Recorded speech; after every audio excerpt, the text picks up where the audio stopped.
The young lady stood in front of the mirror and looked into it desperately. She desperately asked the mirror to tell her who in the world was the cutest, the most ruddy, and the fairest. She sincerely wanted an answer to her question. The mirror answered her that in the whole world, Princess Blanche is the prettiest, most rosy, and whitest of all, Friedkin. The young lady was taken aback and slammed her fist furiously. She did not expect such an answer from the mirror. She looked intently into the mirror and saw a little girl there. The girl shone with beauty. She laughed because of what she heard from the mirror. She knew that, as expected, the young princess would be the most beautiful and sweetest of all. But still she wanted to hear a different answer. Lee Beck Hap really liked cute, beautiful, and charming things. Therefore, all her life she dreamed of living like a princess from a fairy tale. She sincerely wanted to change her life. In reality, she was just a very ordinary, run-of-the-mill person. But she made up for it by becoming a children's clothing designer and was happy. After all, she could turn girls into princesses. She gradually made her dream come true, but at one point the young designer ceased to exist. At the age of 30, she died from overwork in the office break room. And then, when she opened her eyes, she became the beautiful, stunning, cruel villain, Abigail Friedkin, Snow White's stepmother. Abigail looked at the princess and said that she was listening to her carefully. The young princess, frightened, looked at her stepmother. Blanche was very afraid of her stepmother. Abigail looked at the princess and did not understand how someone like her could exist. Her face was like a doll's, and her skin was white as snow. The princess had shiny black hair and large, deep blue eyes. She was perfect. Abigail thought that she would be very happy if she wore the clothes she made. She knew that the girl would be her new muse, because she simply could not help but pick up the pencil again. The young princess was shocked by Abigail, and in a trembling voice asked her if she had somehow offended the queen. The young lady looked at the princess and said that it was nothing like that. She just wanted to sit and have tea with her, so she called her. The queen sincerely wanted to become friends with the princess. The young queen was a little embarrassed because she realized that when she smiled, she looked very creepy. Although the face is beautiful, this was the essence of the villainess. But she also knew that based on Abigail's vague periodic memories, besides her killer smile, she was the reason for the young princess's fear. It was completely normal for the extreme beauty-obsessed Abigail to chase away or torment all the beautiful women in the area, and the princess was bullied as well. Previously, Abigail screamed that she was disgusted with the child and did not want to deal with him at all. She screamed and threw everything she could. Because of her beauty, the queen rejected all communication with the princess. It's hard to imagine the fear of her stepmother, who tortures her to death and then almost kills her. The young girl trembled and lowered her eyes when she saw the queen. However, the young lady knew that she could not afford to worry about the princess alone now, since at this rate she herself would meet a bad end. Abigail knew that whether she would die or be saved depended only on the young princess. Therefore, improving their relationship was her initial task. Abigail looked at the princess and said that she was truly sorry for everything that she had done to her. She said she was very sorry for every time she tormented her. The young princess was surprised by her stepmother's words. She never expected the queen to say something like that. Abigail said that when she returned from the other world, she regretted many things. She said that an apology would not erase all that she had done. But still, I wanted to express my regret. The young lady sat and looked at the floor. She couldn't utter a word.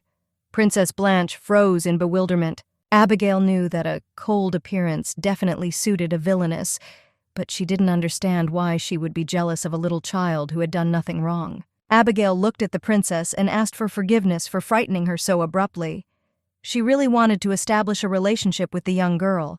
Abigail said that there was no need to overstep herself, and the princess could go and rest for now. Princess Blanche was dumbfounded and did not know what to do in such a situation. She looked at her stepmother and bowed, wishing her a good rest. In a hurry, she ran to the door but accidentally bumped into a man.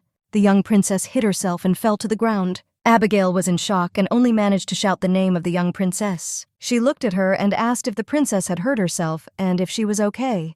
The young princess said she was fine. Abigail ran up to the princess and asked if she was in pain or not and if she was hurt. The princess looked at her timidly and said that everything was fine. The man looked at her and said with contempt that she was inattentive. The man said to call the family doctor as he urgently needed to talk to the queen, ruler of the kingdom of Nurgen Civilian Friedkin, Blanche's father and Abigail's husband. Abigail looked sideways at her husband. She was furious and didn't understand why he was so cold towards his daughter. She knew that in a nutshell he was very handsome, but trash. Abigail looked at her husband and said that he was very heartless because his little daughter got hurt and he did nothing. She said he could use a few kind words. The man looked at her and asked, "Since when did she take care of Princess Blanche?" Abigail said he had a fair point. However, returning from the other world changed her outlook on life. But she herself knew that she had not just changed. The king looked at his wife with surprise and contempt. Civilian is a wise and strong king. Possessing refined facial features, he was very indifferent that it even seemed like there was not blood in his veins, but a frozen river. At the wedding banquet, which was only led to by a political agreement between the countries, he left his wife alone, citing fatigue. And on their wedding night, looking at his wife, he said that he would never touch her body, under no circumstances. He said these rude words, after which he humbly fell asleep. Civilian simply refused Abigail, whom all men wanted. Her inflated pride turned into a real obsession with her husband. She was in shock and didn't know what to do. She screamed in rage and asked him what she should do to please him. He said in a cold voice that she didn't need to do anything. She was shocked. The queen was confused by everything that was happening. She wanted to establish a relationship with him, but it was all in vain. He looked at her and told her with contempt that she should not say anything, and not come close to him, and completely act as if she did not exist. On one of these days, Abigail died, and the first word he said to her, lying in the coffin after the exchange of souls, was that he asked her to never meet him in her next life. Although it was a political marriage and a marriage without love, and the young woman was a villain, her husband was still the instigator of all the tragedies. The man looked at her and asked what was bothering her, as she did not have a very good expression on her face. Taking her eyes away from the king, Abigail said that the tea was simply very hot. The young lady looked at him and asked why he was looking for her and what he wanted to talk to her about. The man looked at her and said that he would like to talk about her death, since the cause of death was that she drank poison. The king said that an investigation is now underway, but most likely it was poison, and over time it will leave the body and not a trace will remain. The young lady was surprised and asked if this meant that they were going to kill her. Unfortunately, Abigail did not remember anything about death.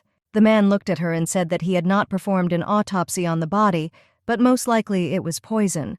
But unfortunately, they do not have accurate evidence. The young lady was shocked by what he said about the autopsy. The king looked at her and asked if she still did not remember what happened before her death. The young lady said that, unfortunately, she did not remember anything.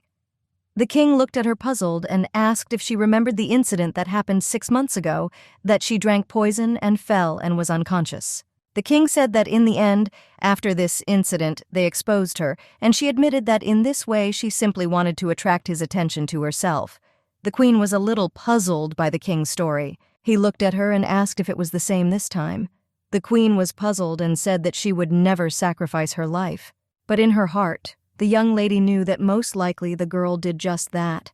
She was shocked that the old Abigail used to drink poison and fall into the lake in order to attract the king's attention. Abigail said that this time everything is really different. She screamed in rage that no one would die to attract attention. She said that in that case, she would be the first to come under suspicion. She looked at her husband and asked why she would do this. The king did not respond to her words. He just looked intently at his wife. After a short silence, the king said that no matter what she did, she still could not get anything from him that she wanted. He said that he would be more grateful to her if she would now stop trying to take him for a break. She looked puzzled and said that she had not taken him to the extreme at all.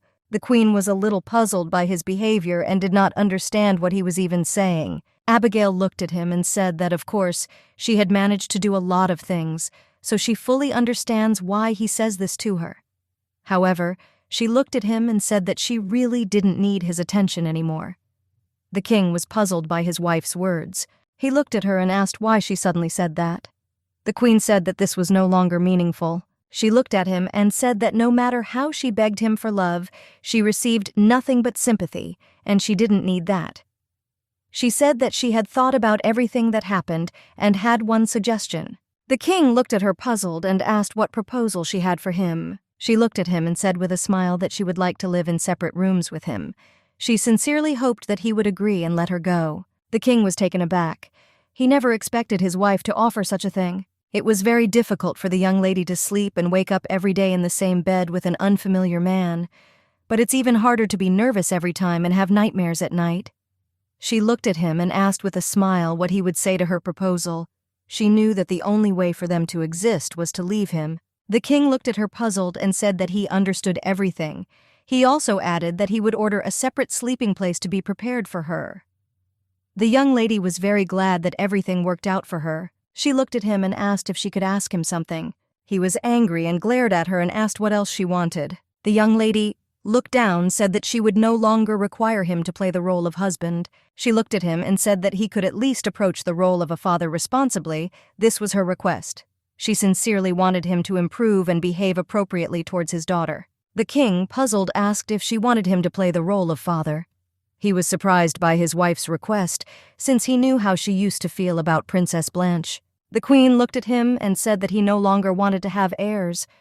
Therefore, he should love and protect at least his existing child. She looked at him and said that the little princess was his only daughter, so the king should love her and protect her the most. The king, puzzled, said that this was his child.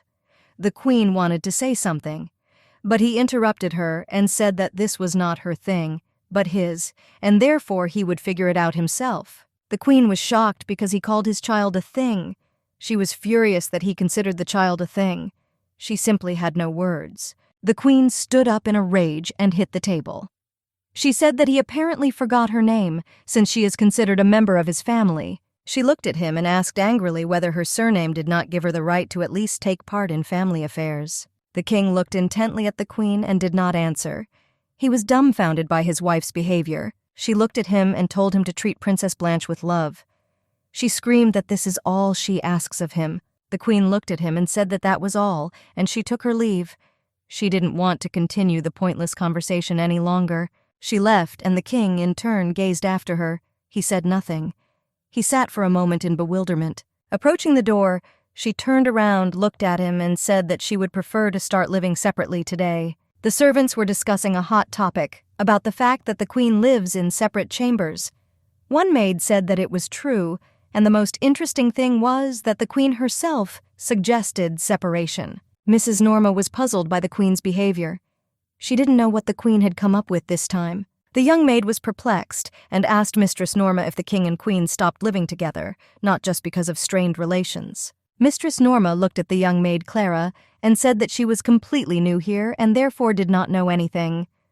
Mistress Norma said that one should not think so lightly about the queen. Mistress Norma said that when the queen is in a bad mood, she takes it out on the maids.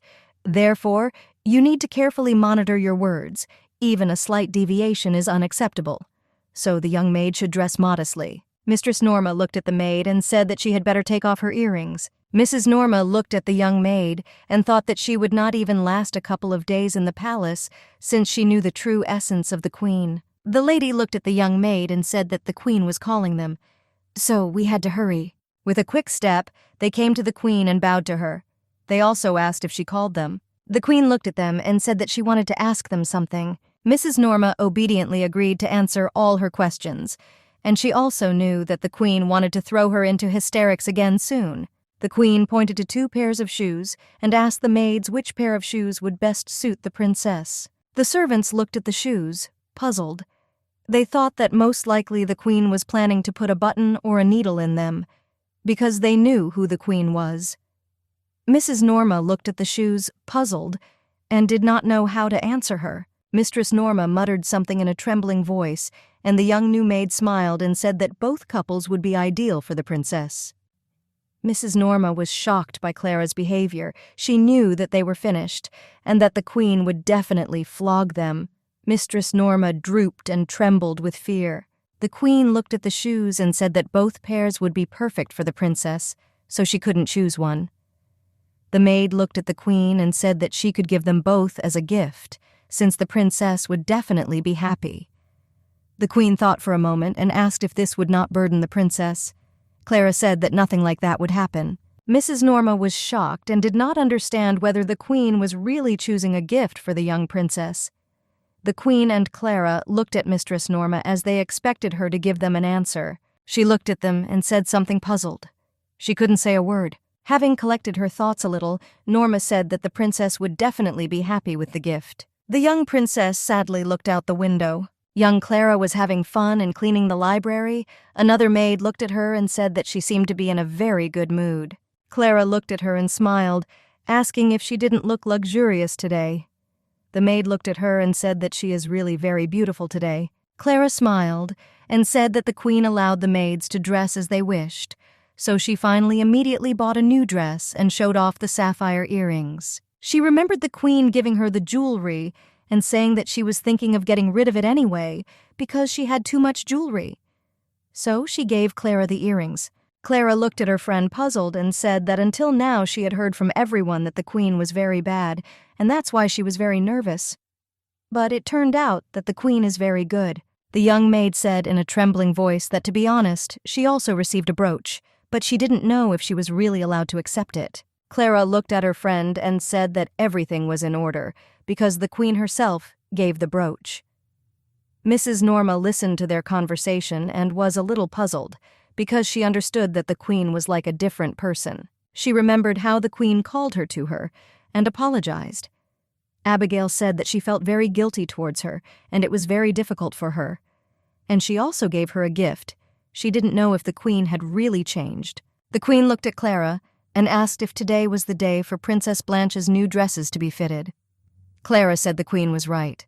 The queen was very happy and wanted to see the princess's new outfits as soon as possible. The queen was puzzled, since she knew that, most likely, the young princess would not be very happy about her appearance. Most likely, she would be scared. The young maid looked at the queen and asked if this was not wonderful, because she knew that the queen had prepared a gift for the princess. The queen smiled and asked her maid to help her get ready to go out. The king sat puzzled in his office and sorted out documents. A servant came to him and asked if everything was okay with him, as he saw his puzzled look, and he also asked if the king would like him to come in later. The king looked at him and said that he was fine. The king said that for the first time since the wedding ceremony he slept deeply, so now he is in the best condition. The servant looked at him puzzled and asked why bother him in that case. The king said that he was haunted by the behavior that he saw for the first time. The servant was a little puzzled and did not understand what the king was talking about. The king looked at the young man and told him to carefully watch the queen for a while and report everything to him. The princess was brought many beautiful outfits to choose from. The princess sat puzzled and looked at all the outfits. The queen looked through the crack of the door and did not dare to enter. The maid looked at her puzzled. She didn't understand how much longer they had to wait. The man showed different outfits and asked the governess Blanche how she liked the outfits. The governess approached the dress and examined it carefully and also asked to show other outfits. The queen, looking through the gap, realized that all the outfits were not suitable for the princess. The queen looked at their outfits, and I understood that all the styles were for adults. Clothing for children and adults is radically different. Children have delicate skin and their bodies are constantly growing, so their clothes should be comfortable and not restrict movement. However, several centuries ago, such features were completely ignored. Children simply wore smaller versions of adult outfits and were even forced to wear high heels and corsets. She was shocked because now she saw with her own eyes what she had read in books. The queen realized that she needed to focus only on the design first, and she also knew that this was a great chance to learn about the preferences of the young princess. They showed her another dress and asked her opinion. The princess was very happy as she liked the dress, but the governess said it would not suit and asked to see other designs. The young princess was very upset because she liked the outfit. They were shown another dress and told that it was now in fashion. The young princess was sitting and almost fell out of her chair as she was shocked by the style of the dress. The governess looked at the dress and said that it was just right. The princess looked at her governess and wanted to tell her that she didn't like the dress, but she couldn't. The satisfied governess asked the princess what she wanted to say. The princess said that she liked everything. The man looked at them and said that there is another dress that has been popular among young ladies in neighboring countries lately, and soon it will be fashionable in the kingdom, so he wanted them to look at it. The young princess was delighted with the dress, as it was beautiful. The governess looked at the dress and said that she did not think such a dress would suit the princess. The princess was puzzled, but the governess said that they would only order what they had chosen earlier. The man said that they would try to adjust it to the proportions of the princess. We are quickly looking for an image. The queen was shocked by the choice, because she thought that a very pink dress suited her. The queen looked at the young princess and knew that she was about to cry. The queen was shocked and could no longer bear such torment of the girl. She quickly burst into the room where they tried on and looked at the dress. The young princess was shocked that the queen flew in like that. Everyone in the room looked at the queen in puzzlement. Everyone took turns greeting the queen. The queen looked at them, puzzled. The queen looked at them and said that she had heard that the tailor had come for Princess Blanche as spring dresses. She looked at him and asked how everything was going. The governess bowed her head and said that they had just finished. The queen looked at her puzzled, because among all the dresses she did not see a dress that the princess liked. The governess and the princess sat silently on the sofa. The queen asked the princess which dress she liked best. The young princess was puzzled and could not really answer, and said that she liked everything. The queen understood that the girl could not speak openly. She walked over and opened the box, which contained a pink dress. The governess was shocked by the queen's behavior. The queen smiled and asked her maid to help her get the dress. The queen and Clara took out 2 dresses, the ones that the princess really liked.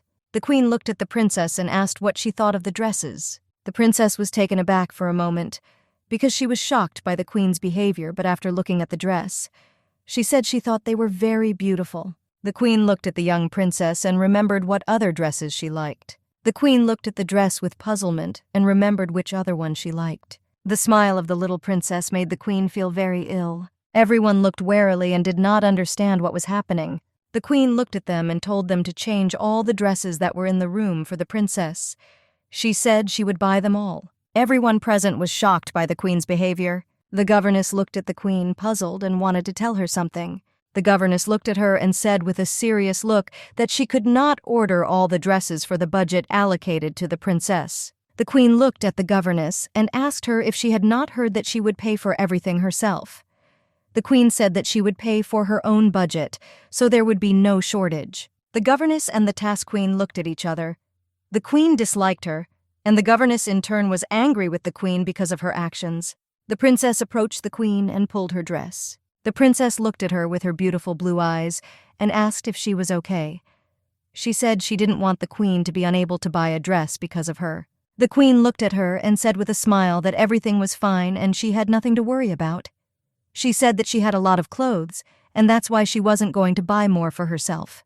The princess was puzzled, and the queen in turn said that the princess could then fulfill one of her requests. The princess looked at her and said that she would do anything. The queen said that when new outfits arrive, the princess should wear the ones she likes the most and come to her. The princess looked at the queen, puzzled, and asked if this was all. The queen said that this would be enough.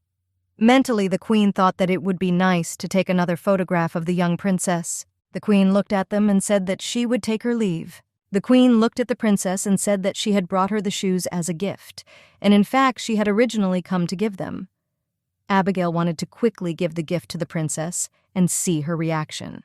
The princess was shocked because there were too many shoes. The queen looked at her and said that she really wanted to see her in new shoes and asked her to appear in a new pair of shoes next time. Having said goodbye, the queen and her maid left those present. The tailor and governess were shocked by everything they saw.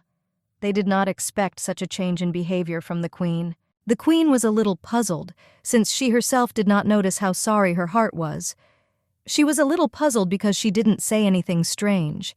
She didn't know whether she seemed too rude or not. She knew one thing. She shouldn't make more enemies for herself. She was glad because the young princess laughed. She was glad that Princess Blanche was not afraid today and called her very touchingly. The young princess flew down the corridor and shouted to the queen. The queen was puzzled and did not understand what had happened and why the young princess was flying towards her like that. She looked at her puzzled and asked what happened. Blanche was a little shy and said that the queen wanted to look at the new shoes. The queen looked at the young princess with a puzzled expression. Abigail never expected such behavior from the princess. The princess laughed and said that she was indeed very happy, and also thanked the queen. The queen looked fascinated at the child's smile, very warm. and it seemed to tickle her soul a little that spring had come and snow-white flowers bloomed. The governess shouted after the princess as the princess ran away, and they needed to take measurements. In this strange and turbulent place, the young lady's smile was very warm and gentle. The maid looked at the queen and asked if she should call a doctor. The queen was a little puzzled, as she just felt like everyone was the happiest in the world, but she also thought that she wouldn't smile anymore. The queen could not sleep because she really wanted to make a dress for the young princess. The queen knew that now the princess would definitely wear even that rainbow dress if she gave it to her. The queen was puzzled by the fact that the young princess did not first learn to be capricious, but watched the reaction of adults. Abigail knew that now was the perfect age for pampering. The queen knew that she needed to get closer to the princess so that she could say no if she didn't like something. The queen thought that the princess would certainly look cute if she were angry. The king watched everything closely. One day he saw that the queen was again watching the crown princess. He realized that she was watching her again. The king was puzzled and did not know what plot the queen was preparing this time. The king remembered the queen's words. Last time she told him not to treat the young princess badly. He was wary of the queen's words, but still he could not understand her intentions towards the princess. The king was puzzled. He remembered her words, as well as the surveillance of the princess, as well as strange screams in the compartment with a creepy expression on her face and behavior.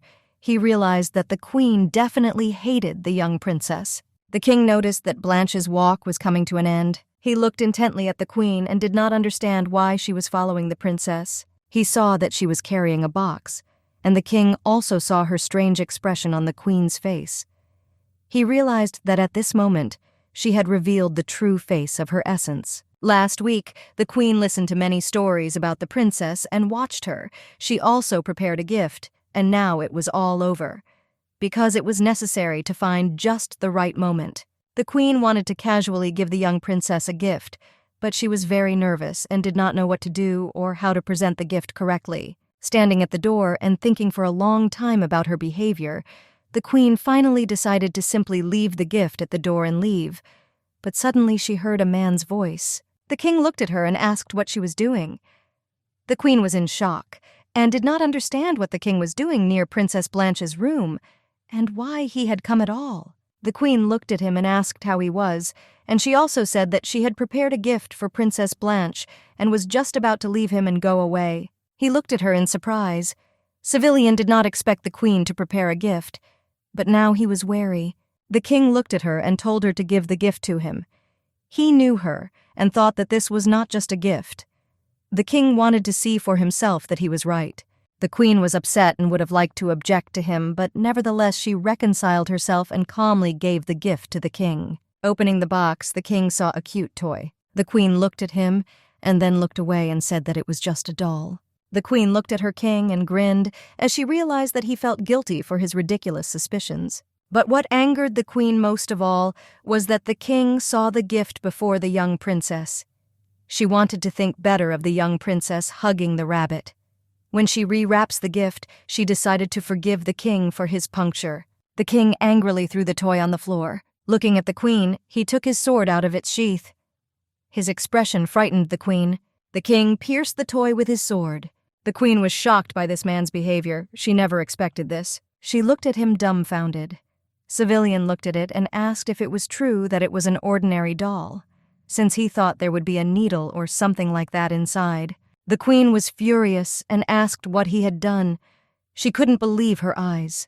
It hurt her that he had ruined the doll that she had so carefully made for the princess. He looked at her and said that he found all this surprising. The queen looked at him and was very angry, because looking at him she saw that he did not feel the least bit of guilt towards her. She had already come to terms with the fact that nothing could be done about his suspicion towards Abigail, but, however, she wondered whether it was really necessary to bring it to this point.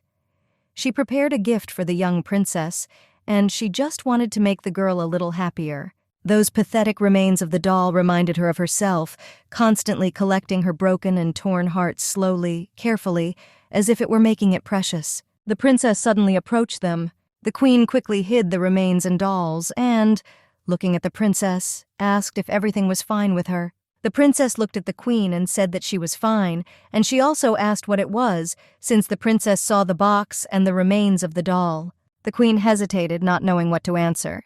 She knew that she could not tell the princess the truth. The queen glared at the king.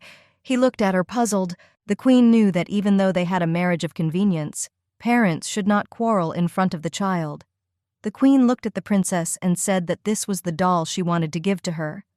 But apparently it was poorly stitched, and the seam came apart and all the cotton wool fell out. The king looked at the queen, puzzled. He was surprised that she said that. The princess looked at the queen and said with a smile that she among her maids sews very well, so everything is in order. The princess said that the maid would definitely sew it up tightly. The queen dutifully gave the doll to the young princess. Princess Blanche hugged the doll tightly and said that she would treasure it very much, and also thanked the queen for the sweet gift. The queen looked at the young princess and did not understand how such a walking garbage bag could give birth to such an angel. The queen lowered her eyes and asked the young princess for forgiveness for making a noise in front of her room. She looked at her and said that she was leaving and wished the young princess a good rest. The young princess agreed with the queen. In a hurry, the queen left everyone present with tears in her eyes. The king was shocked by his wife's behavior. He didn't expect her to behave this way. The queen ran without stopping.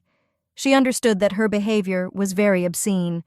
Abigail did not want to show her tears in front of a small child, and especially not in front of the king. The queen went outside and consoled herself. She understood that everything was more or less in order, and even a lot of good things had happened.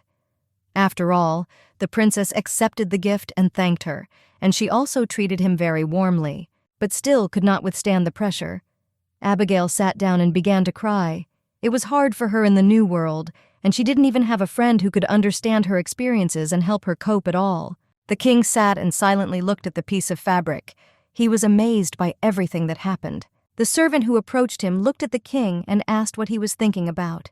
The king hid the piece of cloth and said that he had not thought about anything. He looked at his servant and asked what the latest rumors were about Queen Abigail. The man looked at him and said that, first of all, everyone says that the queen no longer mocks the servants, and, on the contrary, she now treats them well, and they also said that she very often brings gifts to Princess Blanche. The king was puzzled by such news. He looked at his subordinate and asked what he thought about everything. The king also asked if it seemed to him that the queen had reformed. The young man looked at the king and said that, given the queen's character, this is all a game. He thought she was simply trying to put pressure on the family to gain favor. The king looked into the distance, puzzled, and said that he, of course, also thought so. But however, in his thoughts he asked himself the question whether it was really a game. He was amazed that the queen began to change. A man came to their office and said that the ministers were asking for an audience with the king. The king looked at him and said that he understood everything and also asked to call all the ministers to him. The men hurriedly entered the office, asked if the king was in good health, and also apologized for distracting him from his work. The king looked at the ministers with a cold gaze and told them to come closer to the point. The man looked at the king and said that he had come to discuss the king's remarriage. The king was puzzled and cast a cold glance at the minister. He hated the thought of remarriage. The minister looked at him and said that more than a year had passed since his wedding, and the queen had not become pregnant, and moreover, they also lived in different rooms. The minister looked at him and said with a grin that since something like this happened, it means something is wrong with the queen. The duke wanted to finish and convey his thought to the king, but the king looked at him and, interrupting, did not allow him to finish his speech. He had no intention of listening to them. The king looked at him and said that, as he had said before and is now saying, he is not going to marry again. The duke said that although his eldest daughter, the queen, died in childbirth, his youngest daughter was much more beautiful and younger. The duke looked at the king and said that the king would definitely change his mind when he met her. The king did not listen to the duke and told him to stop talking, as he would not repeat it twice. The king wanted to quickly end the meaningless conversation. The duke was angry and puzzled. The duke looked at the king and asked for forgiveness with a smile, and also said that with age he began to have more and more worries, so he talks about everything because he sincerely worried about the king. He looked at the king and said that in that case he would leave him. The king looked at everyone present and asked if they wanted to add something to this situation. Those present looked at the king and said nothing. They had nothing to add in such a difficult situation. One of the men nevertheless decided to talk to the king. He said that he fully understood the king's discomfort that the duke was trying to force his daughter on him again. However, the duke's words were true. The man said that the birth of a successor is one of the responsibilities of the king. He looked at him and said that since he didn't like Stock's family, then maybe the king would think about another girl. The man looked at him and asked if the king wanted to say that there was nothing wrong with not having a direct heir. He also asked what the king would do if Mr. Raven married and had a son. The king was taken aback because he knew that this was possible and even inevitable. The man said, looking at the king, that even though he was an illegitimate child, Mr. Raven also had noble blood, the late king, in his veins. He was raised as the king's brother and shadow, and the master knows very well that aristocrats value blood most of all. After a short pause, the man asked what the king thought between his future husband, the princess, and the son of Mr. Raven, with royal blood in his veins, who the aristocracy would prefer to see as successor to the throne. The king was shocked and furiously said that he understood everything perfectly, and this was quite possible, but still today and tomorrow his only wife is Abigail. The king looked at the man and said that he did not want to hear anything about another marriage. He told them all to get over it and asked them to leave the office as he was very tired. The men looked indignantly at the closed door. They understood that they could not convince the king. The man looked at the young man and asked him if the rumors were true and the king really preferred men. The young man looked at the man puzzled and said that this was not true. The king was puzzled as he was already tired of everyone continuing to insist on doing his duty. He knew that they were indifferent to his feelings and everyone was only interested in the receiver. He knew that this was another duty of a king, and he knew that he had to become a good king. He threw back his chair in rage and stood up. He thought that he had imagined it all. He remembered his wife saying that she would no longer require him to play the role of a husband, but she asked that he approach the role of a father responsibly. The king was puzzled by such words from his wife. Again, this was the first time he had heard that he was not obliged to play the role of a husband. And as for the role of the father, the king understood that he could not cope with it either. The king was puzzled by everything and realized that he was unlikely to be able to start work today. He just wanted to go and relax. He was in a very bad mood. He didn't want to see anyone and didn't want to talk to anyone. He looked at the maids and was surprised by the fact that they were also acting very strangely. But as soon as he chalked it all up to a not-so-lucky day, he opened the bedroom door and his wife appeared before him. She looked at him and greeted him with a smile. He looked at it and realized that this was the strangest picture he had ever seen in his entire life. He looked at her angrily and asked if they had not decided to live separately. The queen knew that the king hated her, but she was still surprised that his hatred became even stronger. But still, she prepared everything in order to seize with despair the man who hated Abigail to death.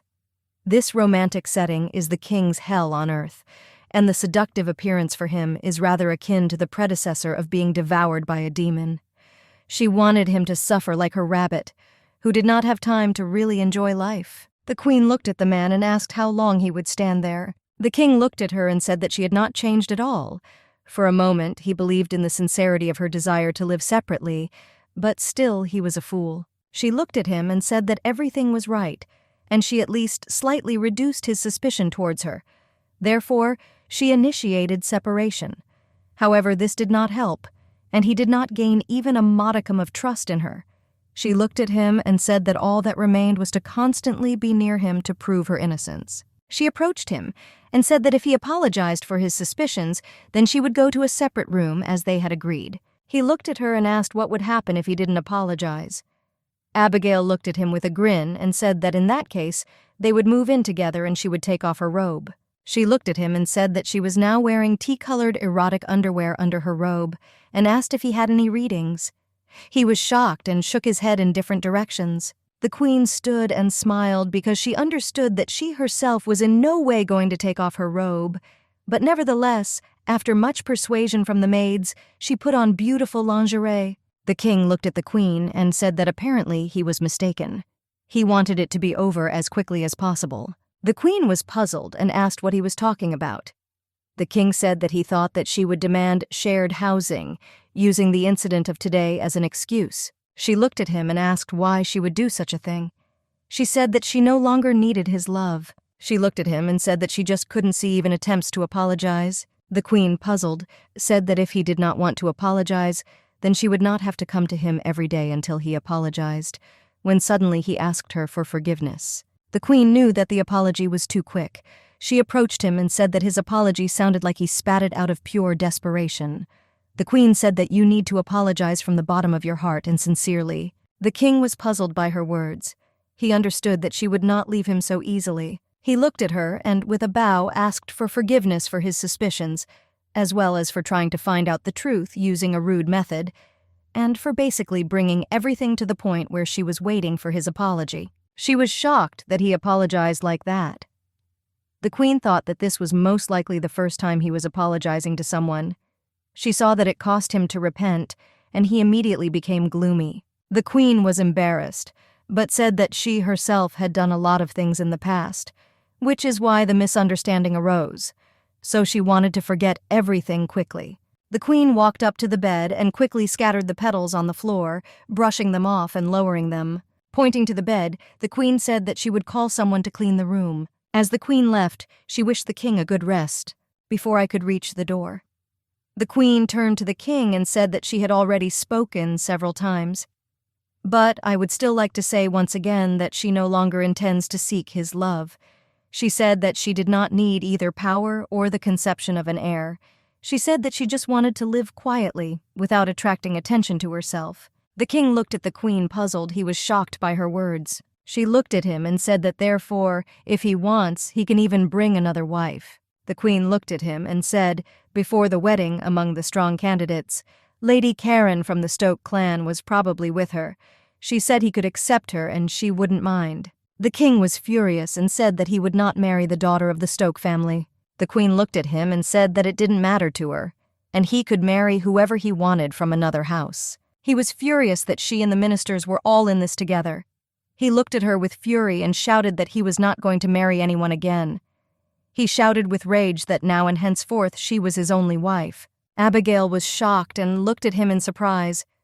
She didn't understand what was happening to him, because she knew that he hated her. The queen was confused, but she knew she couldn't relax. The queen looked at him and said that she understood everything, adding that she received the apology so much that she would like to return to her place. She didn't expect such a conversation. On the way back to her room, despite the fact that her head, full of anxiety, had cooled under the cold spring wind, her heart continued to pound furiously in her chest, as if preparing to explode. The reason for this was the scent of roses that had not yet disappeared from her. The next day, the queen lounged on the sofa and enjoyed being looked after by her maids. She liked the taste of power, but she also didn't understand where her inner modest girl to the core had gone. Gradually, she began to get used to the luxurious life. She thought that money really was the best in the world. The maid looked at her and said that she was bringing her fragrant oil for her hair. The queen obediently agreed. As the maid applied the oil to her hair, the queen realized what the smell was. She remembered the king who told her that she was his only wife. She shuddered. The maid was puzzled by her mistress's reaction. The queen looked at her maid and told her to take some other oil next time, and not rose-scented oil. Abigail did not want to remember her husband and his words every time. The maid looked at the queen, puzzled, and asked for forgiveness, and she also said that she was not sure whether she could talk about this. The queen was puzzled and did not understand what the maid wanted to say. The maid looked at the queen, puzzled, and asked if something had happened in the king's bedroom that day. The queen was puzzled and asked the maid what it was. The maid looked at the queen and said something. She returned very quickly from the king's chamber. She was very upset and asked if she had really picked the wrong fragrant herbs since she had decorated everything with roses. The maid asked if the queen preferred the scent of roses. The queen knew that the maid was right. After all, she had put a lot of effort into decorating the room, but looking at the maid, she smiled and said that that was not the point. The maid looked at the queen and asked if that underwear was not to His Majesty's taste. The maid leaned over the queen, puzzled, and said that she had been careless. She didn't think there was a man who wouldn't like such underwear. The queen smiled and told her that it was nothing, and there was no need to worry as everything went well. The maid looked at her and said with a smile that this was good, and next time she would prepare the queen better, The maid also said that she had inquired about a very famous lingerie designer, so she asked her to trust her. The queen was puzzled by the maid's persistence and understood that at this rate they would go side by side to the gallows. Their conversation was interrupted by a maid who brought a gift for the queen. The queen was surprised because she did not know who the gift was from. The maid came closer and said that the gift was from the king. The maid looked at her mistress and said that it was the power of underwear, and that was why she received the gift. The queen was puzzled because she knew that everything was wrong. But she was surprised and did not understand why the king sent her a gift. The queen looked at her maid with a puzzled look and asked her to calm down, because I knew that this was not the case at all. The queen hurried to unwrap the gift, because I wanted to see what was there. The queen looked at the maid who brought the gift and asked if it was really the king who sent it. Clara was puzzled and asked what was in the box, as she really wanted to see what the king had sent. Clara was very surprised by such a gift and said that instead of eyes there were precious stones. She asked the lady with a smile if the rabbit didn't look like her. The queen looked at the rabbit and realized that the outfit was exactly the same as what she was wearing that day. Abigail looked confused for a moment. Clara looked at the other rabbit and said that the other rabbit was Princess Blanche. The queen thought for a while and realized that the king, it seems, was not such a bad person. The queen also saw a letter in the box. She was surprised. The queen opened the letter. The king himself wrote to her. The letter said that he was given information about the princess's dresses. He wrote that if another fact of ignoring the agreed budget of the royal palace is discovered, then from now on everything will be deducted from the budget relying on her share. And he also asked the meeting to be more restrained. The queen furiously pressed the letter. She wanted to quickly take back her words as she realized that the king was a real scoundrel. She was angry with him and wanted to strangle him. The man came closer to the queen and thanked her for giving him time. The queen looked at him and said that she heard that he had one good thing. She looked at him and asked if his product was reliable, because she wanted to buy a gift for her beloved princess. He looked at her with a smile and said that, of course, all his goods are reliable. He pointed her to his goods and said that even the princess could not resist this. The queen looked at the man and said that she knew that this was a foreign and expensive product that was not imported into their country. She said with a smile that he was a professional. The man said that he had successfully secretly bought several jars while visiting Kronberg. The queen looked at him and said that she would thank him generously for the quality product. He thanked her and also said that he had other things that might appeal to her. He looked at her and asked if she would like to look at other products. They slowly brought in a variety of things. There were a lot of them. The queen's eyes widened. The queen looked at all the things and said that merchants used to carry all sorts of rubbish. But these things were quite worthy of attention. She smiled and said that she especially liked his products very much, so he would be on her special account. Abigail was glad that she was able to get such a merchant. The man looked at the queen and said that this product was expensive, worthwhile, and of high quality. So even the sea princess cannot afford it, but he will make an exception only for the queen and get it cheaper. The queen looked at him and asked if he had anything else in his arsenal. The man was puzzled as the queen showed no interest in the jewel. The queen always looked unperturbed when she pretended to really know everything. Apparently in the past, she often overpaid traders because of this. He showed her a vase that had arrived from the Far East. He said that it was an heirloom of the Eastern royal family, and it was very difficult for him to obtain it. The queen looked closely at the vase and realized that it was cheap. She looked at the merchant and told him to show further goods. Abigail understood that the merchant just wanted to make money from her. The man was puzzled and did not understand whether the queen noticed that it was a fake. The man grinned and said that he expected that such things would not hook her. He said that in this case, only she would show her another magical artifact created in the kingdom of the elves. The queen was surprised that she would now see a magical artifact. She sincerely wanted to look at the magical artifact. She was driven by an interest in everything magical. The man was glad that the queen fell for his provocation, since now he will be able to leave the palace with a huge pile of money. The man looked at his subordinate and told him to bring the artifact. The young man said with a grin that he understood everything and would now bring everything. He realized that they could now promote the queen for a decent amount of money. The young man brought in a heavy box. The man looked at the queen and said that since the dress was imbued with magic, it was invisible to the eyes of stupid and evil people. He looked at the queen and said that the queen must definitely be able to appreciate the beauty of the lovely dress. Since it is so light that you don't even feel the weight in summer, it is cool in it and warm in winter. It is even more beautiful, since no one will be able to find such a precious thing in a lifetime. The maids were shocked and stood looking at each other. They were taken aback because they did not know what was happening now. They looked at the merchant in silence. The man looked at the queen and asked her opinion. He also asked if it was not great. His assistant smiled and said that it was very beautiful. He looked sideways at the maids and asked them if the dress would not look great on the queen. The maids looked at him puzzled and said that it would suit the queen, as the design was very sophisticated. They were in shock and did not know what to say or how to behave in such a situation. He looked at the queen and said that the dress was truly magnificent, and therefore he would sell it to her for only half the price. The queen looked at the whole circus and asked if this dress was true. She immediately realized that he was trying to fool her and get a large sum of money, but she still decided to play along with him. The man was puzzled.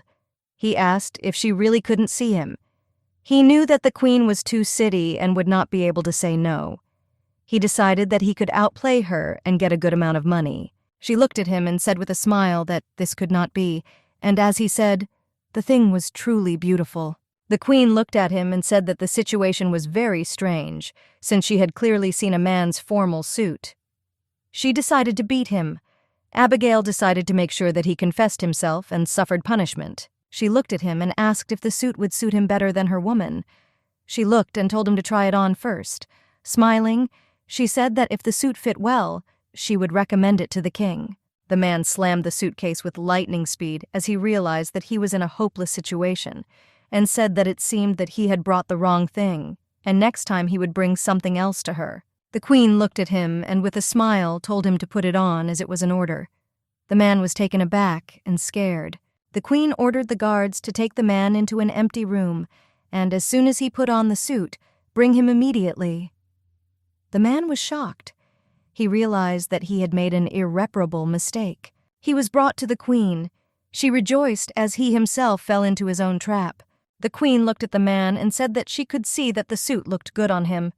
The queen said with a smile that since he had dressed up, he should go to the most suitable place.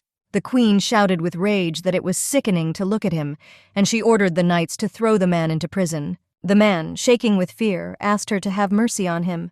He was very afraid for his life. The queen was furious that all the rabble were making fun of her. She realized that the former queen could easily be circled with her finger.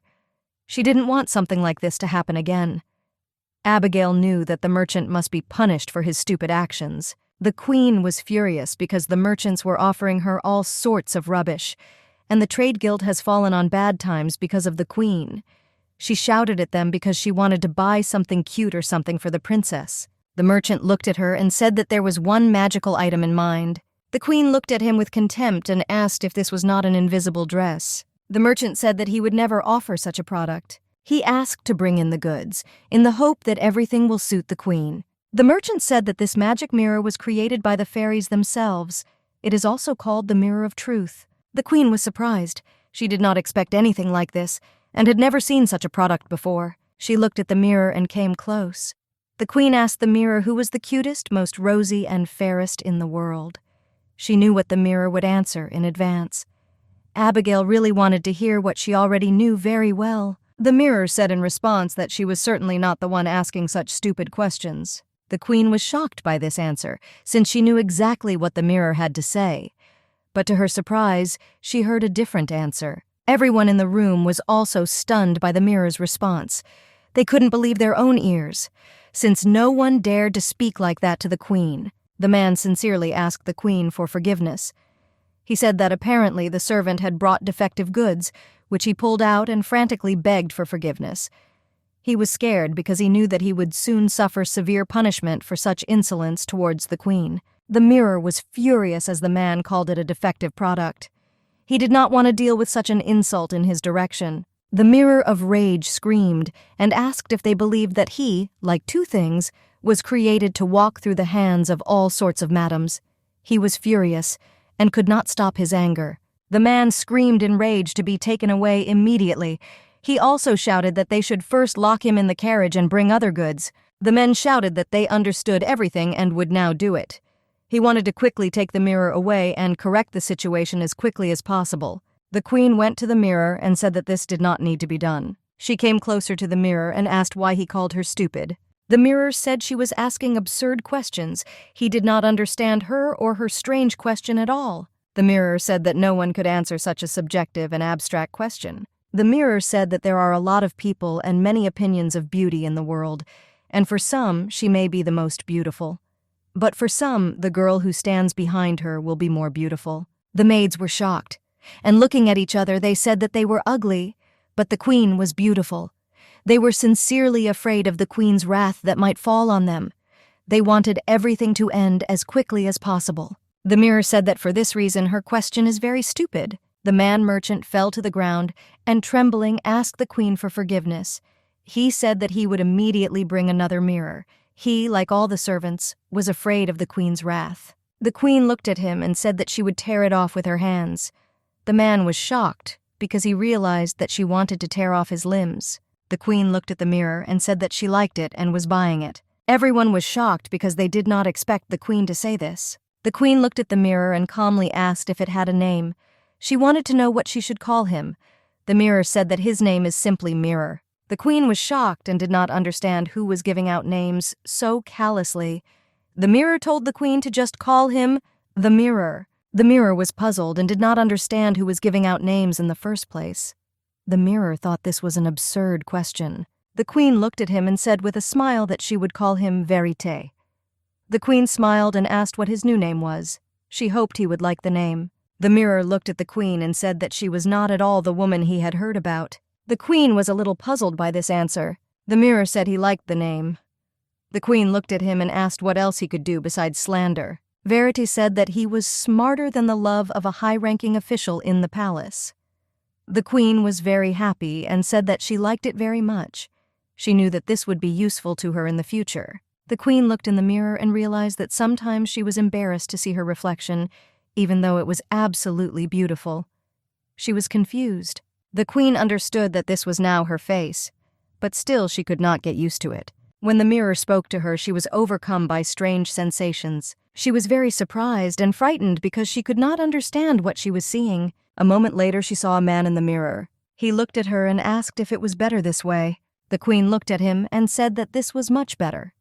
She looked at him and asked if he would help her in the palace from today on. She said that there were 3 conditions that he needed to meet in order for him to work with her. Her new friend looked at her and asked what conditions she wanted to offer him. The queen said that firstly, he should stop speaking to her informally. He was a little surprised, but still said that he would do as she said. It won't be difficult for him. The queen looked at him and said that secondly, she would like him to always tell her the truth, and more specifically, she wanted him not to lie to her and not toady. He was surprised and asked her if she was asking her not to fawn on the mirror, which was created precisely for this purpose. She looked at him and said that he had not done this before. He laughed and said that he would do as she wished, and asked what her last condition was. She came closer to him and said that this was the most important condition and asked him to listen carefully. The queen said that Princess Blanche was the sweetest, the most rosy and the fairest in the world. She asked him if he understood. The queen said that when she asked such a question, he should answer that way. He was furious and told her not to make him laugh. He also said that he had recently told her that he could not answer such an abstract question, and plus she had just ordered him to tell only the truth. She looked at him and told him to stop telling her everything, because the real truth is that the princess is the best in the world. Therefore he could calmly answer her that the princess was the most beautiful of all. He was shocked and asked what he would become if he backed down after the recent commotion on this topic. He looked at her and said that he was a principled mirror, so that he will not go back on his words. Verité was shocked because he understood that the queen believed that since he had no body, he had no pride. The queen was surprised by these words, but she did not intend to give up. She wanted to hear exactly this answer from him, and no other way. She came closer to him and frightened him with her appearance, but the mirror did not intend to give up and did not want to back down from its words. He had his own principles. The queen looked at him and asked who was the cutest in the world. He looked at her and said that Princess Blanche. The queen asked, who is the most beautiful person in the world? The The mirror answered that Princess Blanche. She asked who was the whitest in the world. He replied that Princess Blanche. He shouted at her to stop asking such things.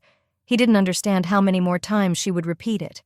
The queen looked at him and asked in bewilderment how he managed to be so loud, even if he didn't have a real mouth. She asked him if she hadn't told him to speak to her respectfully. He said that he didn't care, and he didn't know anything else, and it would be better to flatter noble ladies. Verite did not understand how much longer the queen would force him to repeat the same thing. He was shocked by her behavior. She smiled and asked him if she had asked this so many times. She wanted to hear this answer forever. He looked at her, puzzled, and asked if she wasn't going overboard. Verite asked her if she didn't get tired of talking only about the princess all day long. He didn't understand her obsession with the princess. The queen said that it was his direct responsibility to listen to all this as an unemployed mirror. She looked at Verite and said with a smile that he had a prepared answer. Therefore, he only needs to repeat it. He was a little puzzled and said that it was very difficult to live. He understood that she was incorrigible, and he could not do anything about it. She looked at him and said that since he was done with that, she could now move on to the next topic. The queen said that she wanted to choose a gift for the princess: shoes, handbags, jewelry, dresses, since she has about 20 pieces. Abigail wanted to give the princess all the gifts in the world. He was shocked. The queen smiled and told him to make his face simpler because it would be fun. He shouted to her that he didn't want to choose anything and wouldn't. Verite knew that this was very tiring and did not want to participate in such a thing at all. He said that she already said that she would deliver some violet sweets or something like that. He asked just to give them to the princess and not to bother him. Verite wanted to sort everything out as quickly as possible. The queen knew that the mirror in this world was like a friend or a younger brother to her. She decided to turn a blind eye to his behavior, because she knew that he wouldn't be able to talk to anyone else. The queen saw her friend slowly walk away. She thought that he was still offended, and she showed it with all her appearance.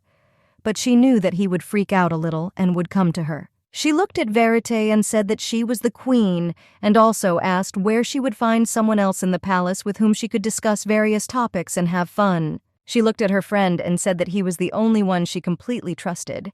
She said it sincerely because it was the truth. She looked at him and asked if he could talk to her about the princess, and in return, she will listen to his discussion on the principles of magic. She knew that he could not resist such a temptation. He looked at her and said with a grin that there was nothing to be done, and he would help her. He himself wanted to talk to someone. The queen was very happy because he was caught in her net. She realized that he was a magic nerd, and her strategy worked on him. Of course, she didn't want to use this method, but she had no choice. She looked at him and asked if he would help her choose a ribbon. She wanted him to help with advice, as she really wanted to please the young princess. He looked at her and told her to bring everything closer to him as well. He called her by his affectionate nickname, Bibi. She smiled because she realized that since he was calling her by her nickname, it seemed like he was no longer offended. He looked and said the purple ribbon looked best. She was happy and had a lot of fun spending time with her new friend. The queen smiled and said that he had good taste. She really hoped that the princess would be happy with such a nice gift from her. He was puzzled because he saw that she looked happy. Verite was puzzled by the fact that he had heard various rumors about the queen, but was quietly convinced that they were not true. He smiled and said that the princess would definitely like everything.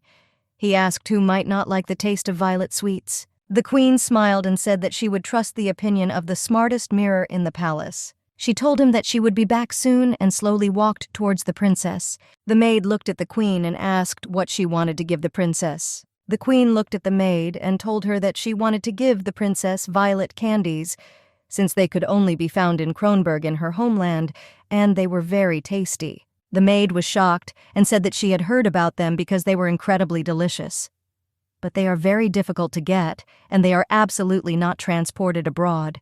The maid shouted that the princess was very lucky. The queen looked at the maid and told her not to worry since she had 2 more jars, and she will give one to them and the rest of the maids. The maid was shocked and said that the queen was a real angel, adding that the queen was still the best in the world. Walking to the princess, the queen saw unexpected guests. She didn't understand what they were doing outside the princess's room. She noticed that they were still communicating nicely. Abigail was excited and wary. The maid looked at them and asked who it was. Mrs. Norma said that this was the Duke of Stoke, and apparently he came to the palace to see his younger sister. The Queen did not understand that even if he came to his sister, why were they at Princess Blanche's room?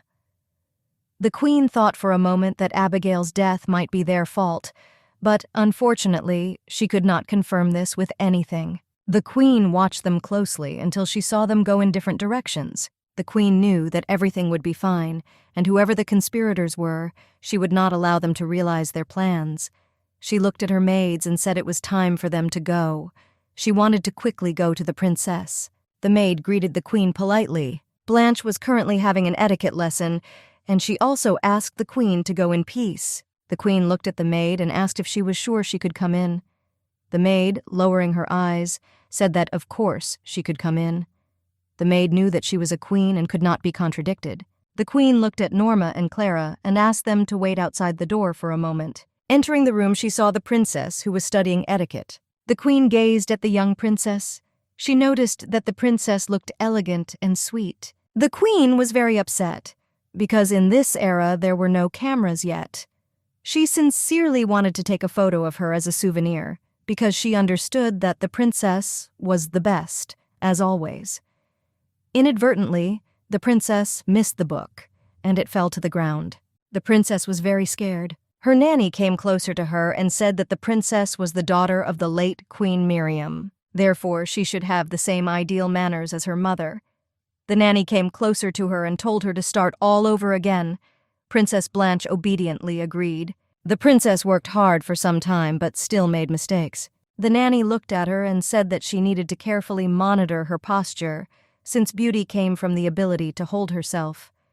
She said that no matter how luxurious the princess wears, as soon as she slips, her radiance will fade. The Queen watched everything and realized that the woman was too harsh towards the princess. After all, she is just a child.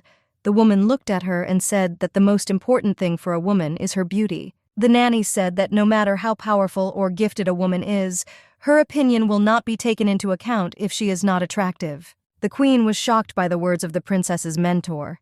She didn't understand how anyone could tell such a thing to a small child. She knew it was wrong. Abigail wanted to intervene but still glared at them. She remembered how in a past life she was told that it was enough for a girl to be cute in order for her life to be arranged. Then she too listened to everything attentively, but now she understood that this was complete nonsense. She was told that she needed to lose weight and have surgery to change her appearance. And this was told to her by a friend who believed that she cared about her. Abigail then listened to everything and did everything according to advice, but to the detriment of her health. They told her that they met by their cover. She knew that this was unfair, but that's how society worked. Abigail had learned from her mistakes and knew the princess didn't need that. She wanted to protect the young lady from something like this. The nanny looked at the princess and told her to keep her back straighter and direct her gaze a little lower. She looked at the princess's waist and was puzzled. The woman asked the princess recently if she had eaten anything that was not on the menu she had compiled. The princess said that she had not eaten anything. The woman was puzzled as the princess's waist became wider. She looked at the princess puzzled and said that everything was clear to her, but she would still have to carefully monitor the princess's diet. The Queen was furious because she did not understand how one could do this to an 11-year-old growing organism. She noticed that the princess is already much smaller and thinner than her peers. Abigail could not allow the nanny to abuse the girl. The nanny looked at her and told the princess to rest a little, and after 10 minutes of rest they would continue their classes. The Queen coughed a little to make herself known.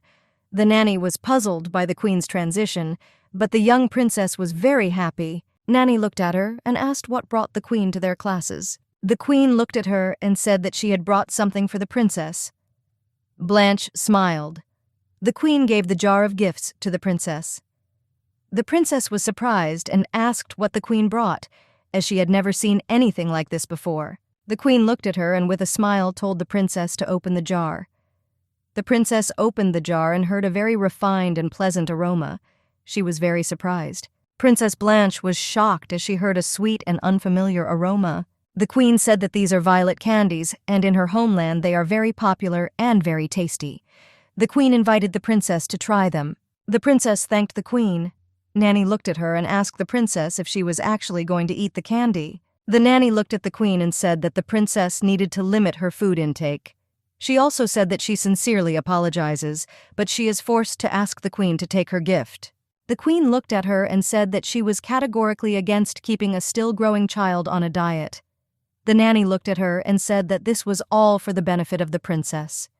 The nanny looked at her and asked if she herself had not clearly indicated that she completely entrusted the princess's training to her. She remembered how she had once said that the princess's training was entrusted to a woman and asked not to bother her again. She also said that she hoped that they would not come to her because of such nonsense. The young princess approached the queen and said that she was fine and didn't really need candy.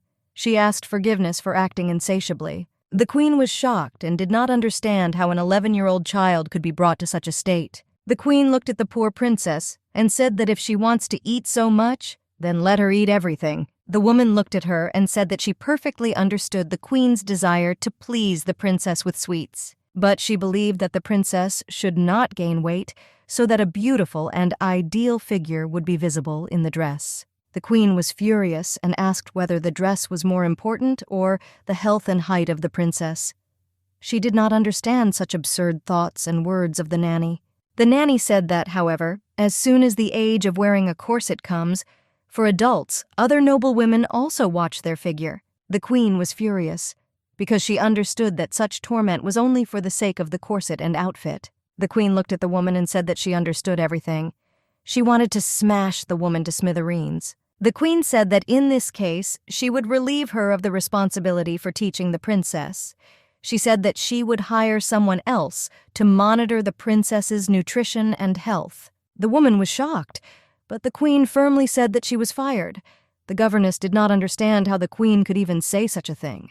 The queen looked at the woman and said that she needed to talk to the princess. In this alien and mysterious world, there are exactly the same outdated morals. In her world, the girl barely ate and took appetite suppressants to lose weight until her death. Social pressure ruined the young girl. The young princess looked at the queen and said that she was very sorry, and she would no longer eat sweets, so she asked the queen not to be angry. The queen was shocked by this. She didn't understand how such absurd thoughts came into the princess's little head. She came closer to the princess and said that she was not angry at all, and that she could eat sweets. She wanted to hold and protect the girl from the harmful influence of others. The queen looked at the princess and asked if she would like to enjoy the sweets together. The princess said in a trembling voice that if she replenished, she would not be able to fit into the dress. The queen looked at her and asked what was wrong. She understood that her head was filled with bad thoughts. The queen looked at the princess and said that children have every right to eat lots of goodies and grow up happy and healthy. She wanted the princess to get rid of such thoughts. The queen said no one should have these rights infringed upon as if she were an adult. The queen looked at her and said that the princess should remember these words very well, since there is nothing in the world more important than her happiness. The princess was shocked by these words. The queen pulled out a candy from the jar and offered it to the girl. The princess looked intently at the queen, not daring to take the gifts offered. Princess Blanche took the candy and tried it. The princess was absolutely delighted with the candy, as she had never eaten anything tastier. The queen looked at the princess and asked if it was delicious. She wanted the princess to like the gift. The princess looked at the queen and asked with a smile if she could have some more sweets. The queen said that, of course she could, and took more treats from the jar. The princess ate more candy and began to cry. The queen was in shock and did not understand what had happened. Since everything was fine, the princess was happy and suddenly began to cry. The queen ran to the young princess and asked her what had happened. She asked if there was a pebble in the candy. The queen told the girl to spit it out immediately. The princess smiled and said that it was nothing. It was just her first time eating something so sweet. She cried with joy. The queen hugged the girl. She was shocked that the girl burst into tears because of one piece of candy. She did not understand what and how long this little defenseless girl had endured. The queen hugged the girl and said that from now on, whatever she wanted, she would give her all the sweets in the world. She wanted the young princess to grow up with love and care. The young princess hugged the queen tightly and cried quietly.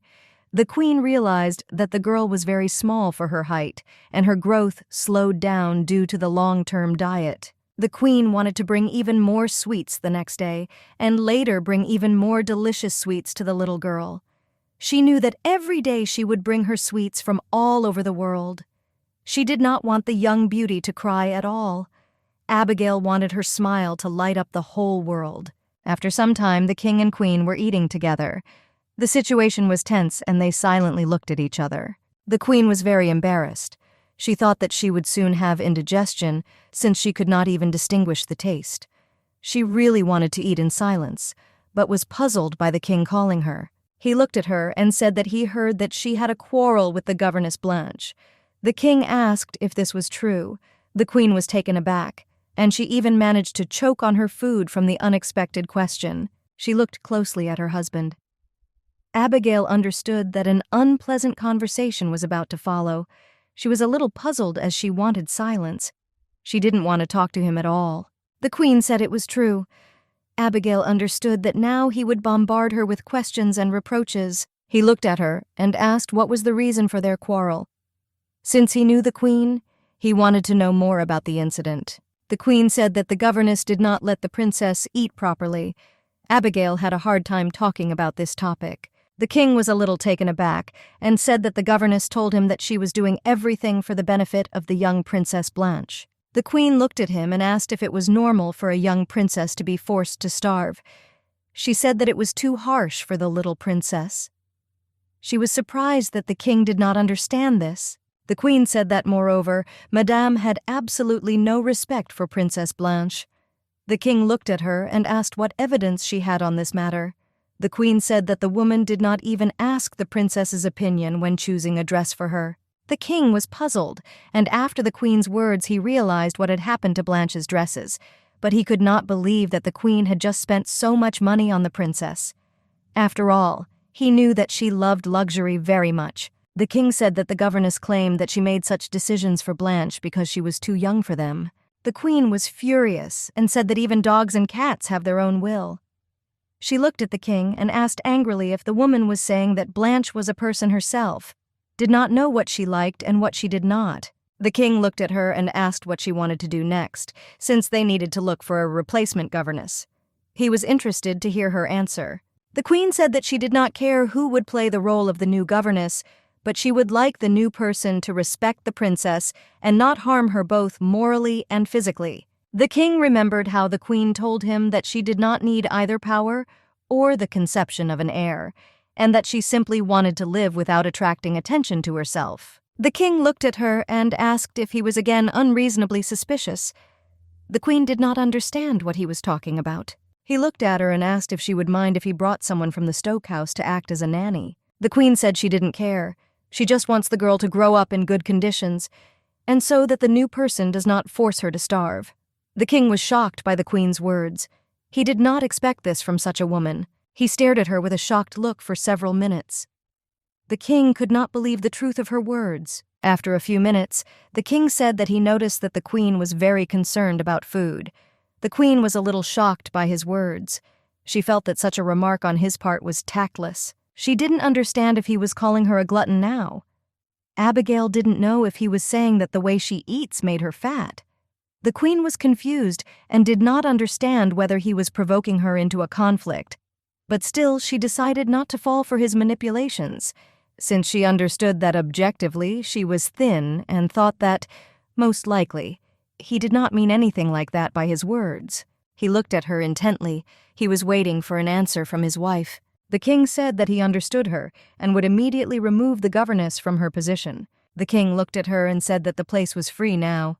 Looking intently at his wife, he asked if she would like to take the seat herself. The queen was puzzled. She never expected that the king himself would offer something like that. The king said that although she was not blood, she was still the mother of the princess. He looked at her and asked if she happened to like the princess. The queen shouted in rage that there was nothing like that, and she really liked the princess. But this proposal simply took her by surprise. The king looked at her and said that then they decided everything. The king said that since they had already finished their business, he was already leaving. The king hastily decided to leave, and the queen sat dumbfounded at the table.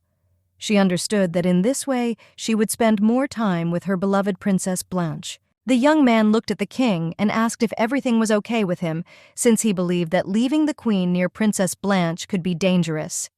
The young man did not like the whole situation and was very worried about the princess. The king said that he believes that the queen is not so stupid, since they provided guards to the princess, so nothing bad will happen. The king hoped that the princess would begin to slowly change her attitude towards people. The young man was shocked and said that the mere thought that the king had entrusted the queen with the princess was frightening. He was puzzled and asked why the king did this. He could not understand the king's intentions and actions. The king said he just wanted to make sure. The king wanted to make sure that he was right. He wanted to know the queen's true intentions. The young man looked at the king puzzled. The king sincerely wanted to make sure whether it was true that the queen had changed or whether it was just a game. He knew that soon she would show her true intentions. The young man looked at the king and asked if he really had feelings for the queen. The king said with a grin that royal marriages are just deals. He looked at the young man and asked if something like that was necessary in such a union. The young man was puzzled because he thought differently. The young man looked intently at the king but could not say anything more to him. The queen knew that there were 10 minutes left before the set time. She couldn't even close her eyes at night, since this was her and Blanche's first meal together. Abigail was very nervous because she wanted everything to go well, but during lunch with the king she almost vomited from discomfort. But this time she was nervous, for a different reason. She wanted the princess to like everything, and she only had good thoughts. The queen looked at Clara and asked what her face looked like. She wanted to know if her face looked scary. Clara looked at her and said that her face was creepy as usual, but beautiful. The queen looked at the spoon and smiled. She was a little puzzled, and she understood that it was better for her not to even try to smile. Blanche entered the room, greeted Abigail, and asked if she was late. The queen looked at the young princess and realized that even today she was extremely sweet. The queen said that she was not late at all and asked the girl to sit down quickly. The queen knew that today she would definitely feed Blanche goodies. The queen said that she didn't know exactly what the princess liked, so she told her to cook something simple to start with. The queen looked at the princess and said that she really hoped she would like it. She really wanted the girl to eat well, and most importantly, that she liked everything. The queen looked at the young girl and said that they could start eating. The queen began to eat and was very pleased with the dishes. She also hoped that the princess would like it, but she looked at the princess and saw that she was not eating anything. The queen asked why she was not eating. The princess was a little puzzled. The princess looked at the queen and asked if she could really eat all this. She was afraid to eat, because she knew that she couldn't eat much so as not to spoil her figure. The queen was puzzled by this question. The princess said that she was usually told to eat half a portion of salad. The queen was angry because she was given children's portions and was also forced to eat only half. The maid saw the queen's expression change and hurried to tell her about it. The queen slowly came to her senses.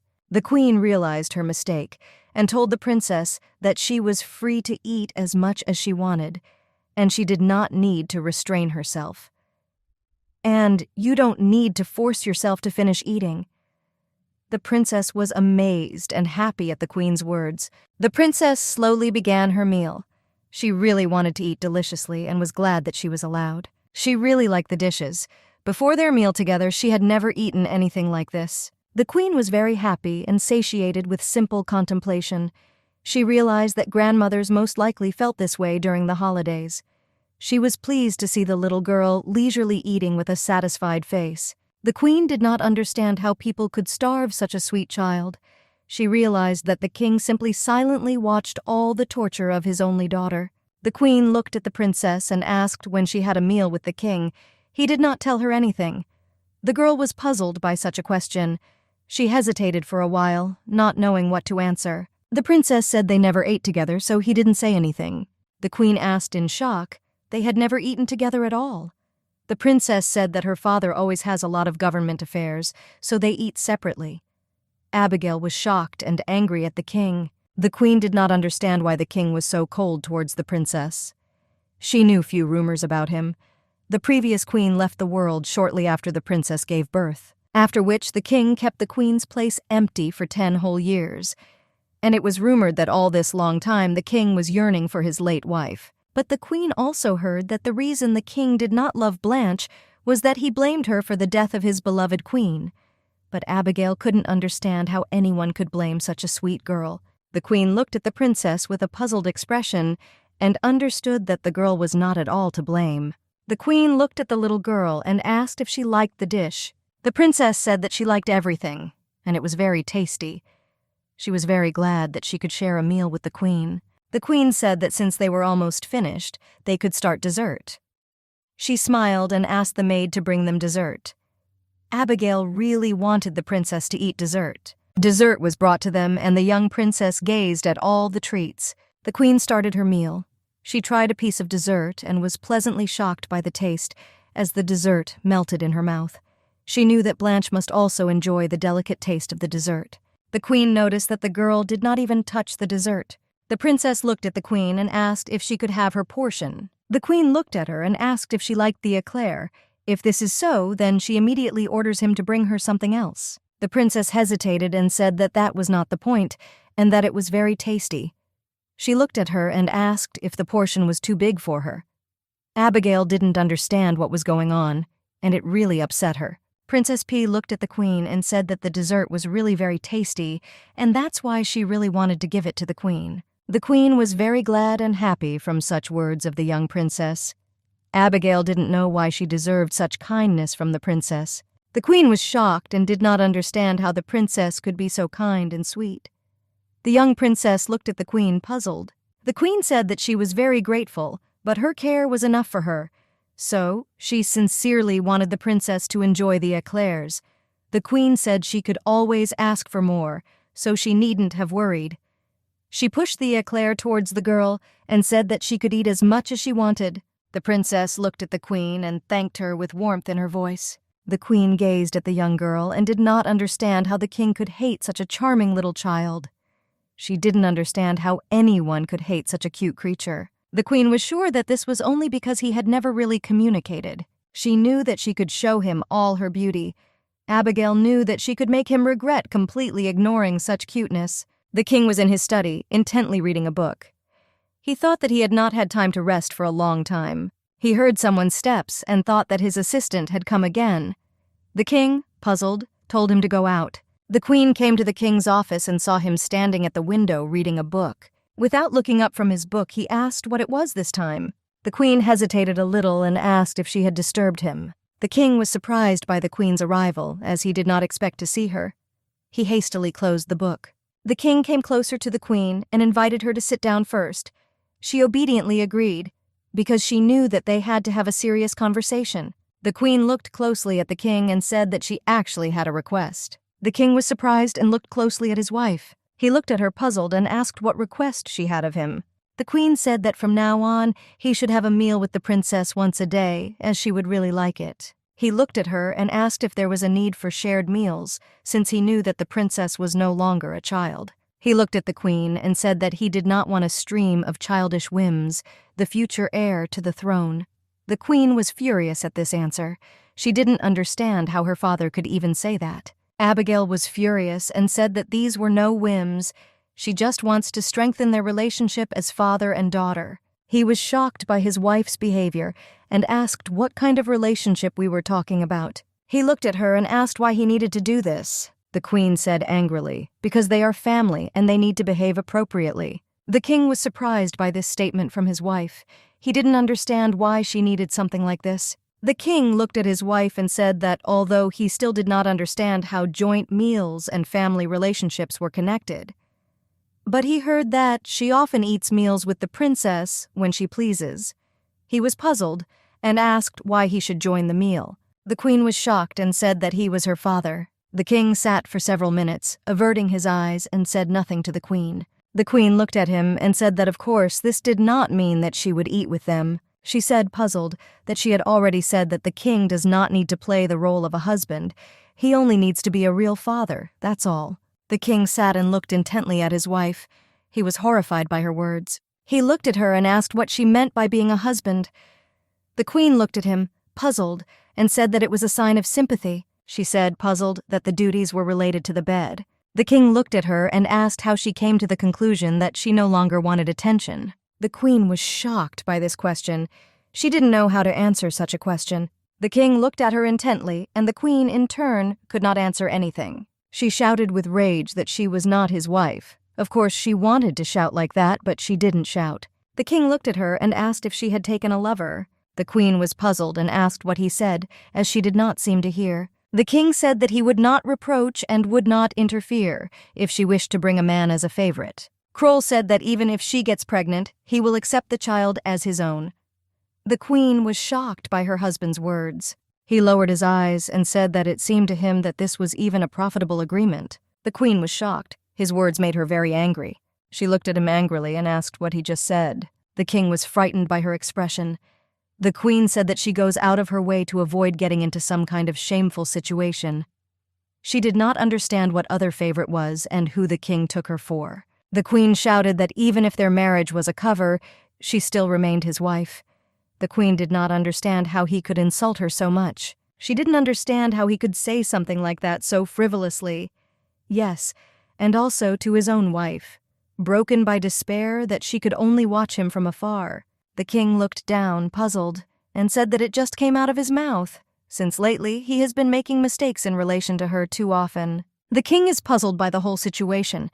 He asked her for forgiveness. The queen decided not to waste the opportunity and asked what about her request. She said that if he fulfills it, she will forgive him. He looked at her and asked if she was talking about the meal. The queen smiled and the king said that he would fulfill her request. The king said that every day was too often and would greatly disrupt his schedule. He asked how about once a month. The queen looked at him and said that she agreed to once every 3 days.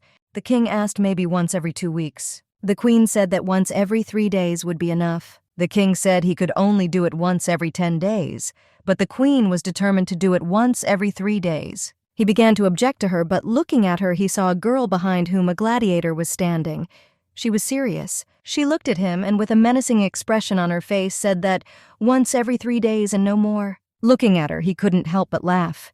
The king was puzzled by her assertiveness. The queen was perplexed and asked what was funny. He smiled at her and said that it was nothing funny, and he also agreed that he would have dinner with Princess Blanche once every 3 days. But he also added that he would like the queen to also be present. The queen was puzzled and asked if he really wanted her to have meals with her every 3 days. He looked at her and said that if she was not happy with this, then they could forget about the idea of eating together. The queen, puzzled, said that she was satisfied with everything and would have a meal with him. No matter how much it suited her, she still could not back down. He looked at her and said that if their negotiations were completed, he later asked her to inform her about a specific date. The queen smiled and said she would inform him. The queen looked at him and said that if it wasn't too arrogant on her part, could she ask him something? He looked at her and asked what she wanted to ask. She said that he avoids intimacy with her and keeps Princess Blanche at a distance. She asked if the queen was treating them this way because of what happened. The king looked at her, puzzled. The queen said that she heard that he loved his late wife very much. The queen said that it was too cruel of him to distance himself from the princess. Because of this, the king was shocked. The queen said it was not the princess's fault. The king was a little puzzled by the queen's words and told her to stop. The king asked what kind of nonsense she was talking about and who even told her about this. The queen was in shock and did not understand what she was told. The king looked at her and shouted who told her that he loved the previous queen. The queen looked at her friend and said that it seemed the rumors were false. She said that the king's expression spoke for itself. He looked at her and asked what happened next. The queen said that she then asked him what was the real reason for his indifference to the princess. But the king only said that looking at the queen, one can say that she knows absolutely nothing about parental love. The queen was puzzled because he said something like that. She did not understand how he could not love such a cute daughter.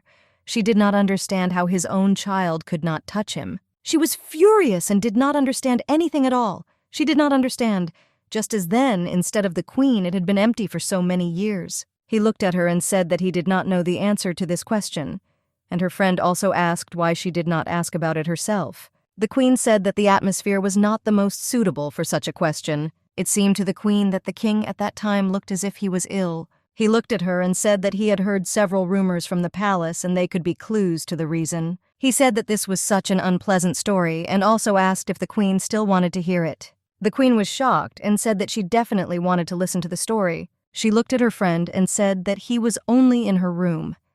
She didn't understand how he could have found out all the rumors. He looked at her and said that she could move on her own, anywhere as long as there was a mirror there. The queen was surprised and asked if it really had such a function, as she thought it was very cool.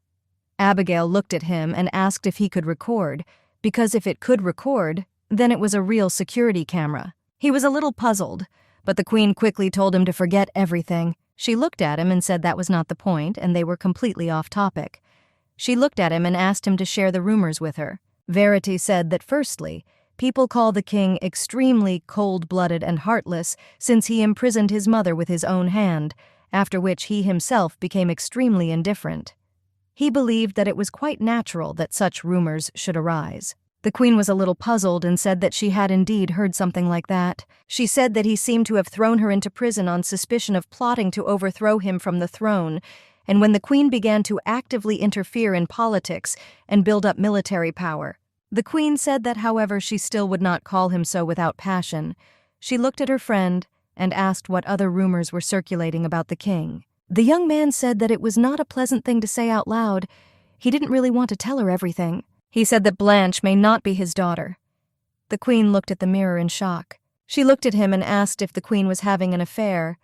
She did not expect this from the late queen. She quickly closed her mouth as she realized what she had said. The queen knew that walls also have ears, so I didn't really want to say something like that. The queen went to the mirror and asked if the late queen was really so fearless.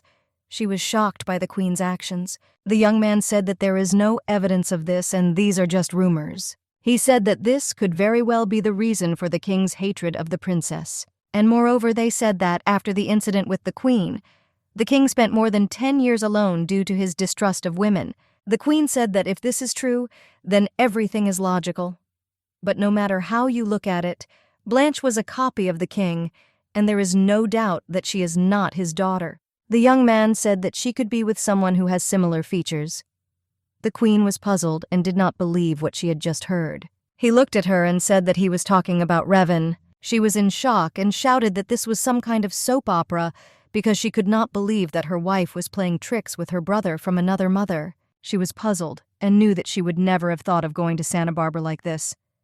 He told her that they could not say such a thing, but such rumors were true. Verite said that as far as these rumors concern the already deceased queen, there is no way to know the truth, but you can still try to find out from the king whether the rumors are true or not. The queen sighed and said that the king would definitely deny everything, whether the rumors were true or false. She screamed because she didn't know what to do with the relationship between the king and the princess. She knew that if this was all true, then it would be possible to improve their relationship only if the king was a saint. He looked at her and told her to calm down, because these were just rumors and they knew nothing for sure. Verite looked at her and told her to try to find out everything herself. The queen was puzzled and did not understand how she could find out everything. Verite looked at her and said with a grin that he was repeating to her once again, as he had said earlier, that all the mirrors in this palace were his eyes. He showed her the king and what he was currently doing. The queen was shocked as she saw the king's office. She didn't understand if this was his reflection. Her friend looked at her and said that if she watched him through the mirror, then perhaps she would gradually be able to find out the truth. She looked at him and asked if he had thought about the feelings of the person being watched. She looked at him and asked if he was following her, as she hoped he wasn't. He looked at her and shouted that he was under no circumstances watching her, as he respected other people's privacy. The young man looked at the queen and said that they still would not use this method of surveillance. He asked her what she intended to do next. He was interested. The queen was puzzled and said that later I would try to ask the king directly. Verite looked at her and asked whether she was stupid or not. The queen was furious, because she knew that he wouldn't tell her anything, but she had no other options. She said that she thought she needed to find out about this from him personally. The queen said that she would first monitor the atmosphere when they spent time together. She said with a smile that she didn't want to eat at the same table with him, but there was no way out, since she needed to take the first step. The next day, everyone worked tirelessly in the kitchen. The cook shouted at everyone because he wanted to know how the preparations were going for His Majesty and the princess. He hoped that everything would go smoothly. All the servants said that everything was fine and he had no need to worry. The cook looked at them and said that they must do everything perfectly, since this was the decree from the queen herself. He wanted everything to happen without incident. He remembered how she came to him and said that the king and the princess would eat together, so they should try especially hard. The cook shouted that it was time to serve the main courses and told his assistant to hurry up. And she didn't forget what he told her. The young girl was very frightened and quickly hurried as fast as she could. As she walked down the corridor, she noticed a woman. The woman looked at the girl and said that she was a little late. She told her to quietly approach her. The maid looked at Madame Jeremy and asked if everything would be fine. Madame looked at the maid and said that of course everything would be fine, and it couldn't be any other way. She said that this incident would definitely not harm her. The woman was very angry with the queen and did not understand how she dared to shame her when she herself did not fulfill the duties of a queen. Madame said that she just wanted to return everything to normal.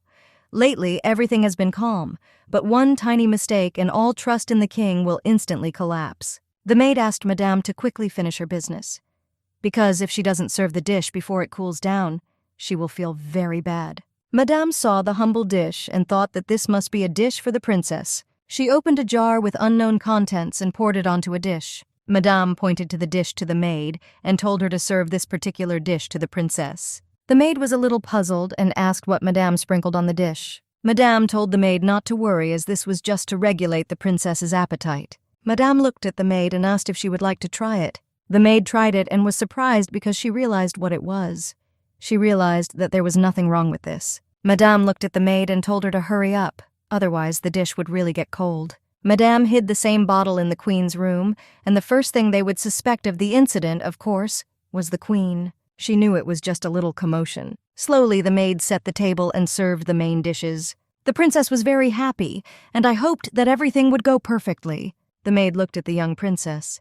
She thought that the woman had added what was clearly a regular spice and that everything should have been fine.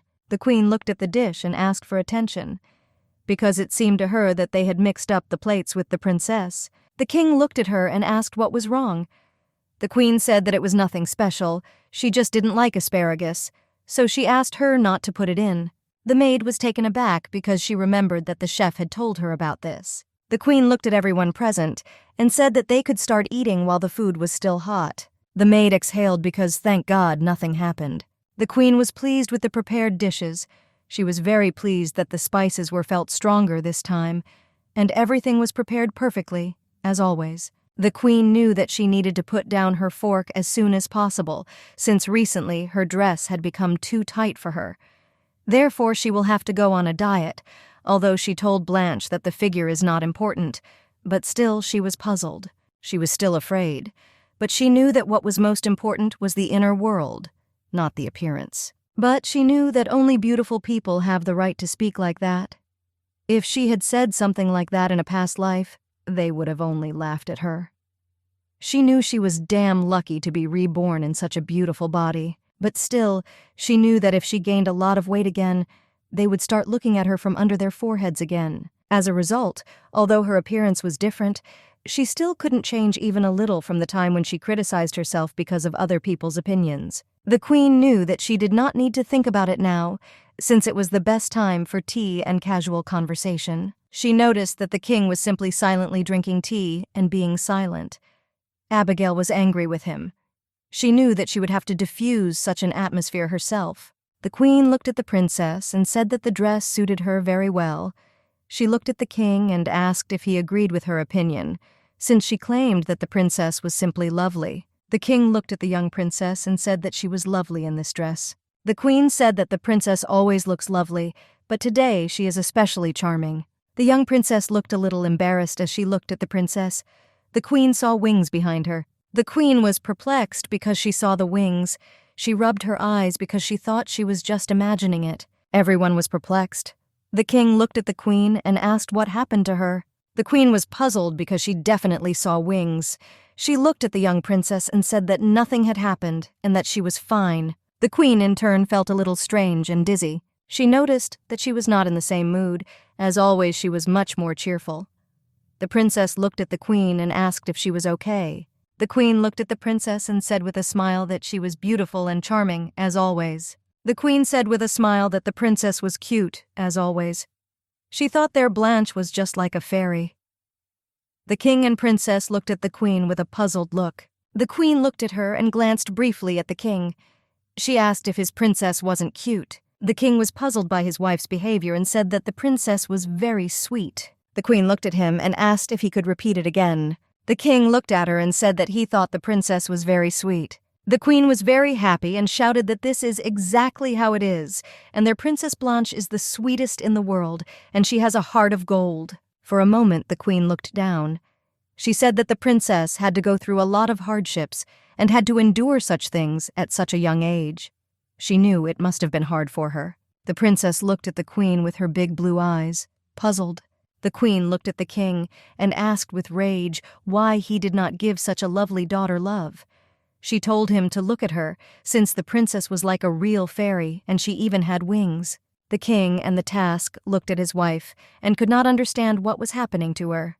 He knew that she definitely didn't drink anything alcoholic, but she was acting like she was drunk, and even for a drunk person, her behavior was too strange. The queen looked at her husband and said that if she were him, she would hold Blanche on her lap every day. The queen looked at the princess and shouted for her to come to her. The princess was surprised, but said that she was coming to her. The princess jumped into the queen's arms. The queen, with a smile on her face, took the little princess into her arms. She was very glad that the girl came to her and sat on her lap.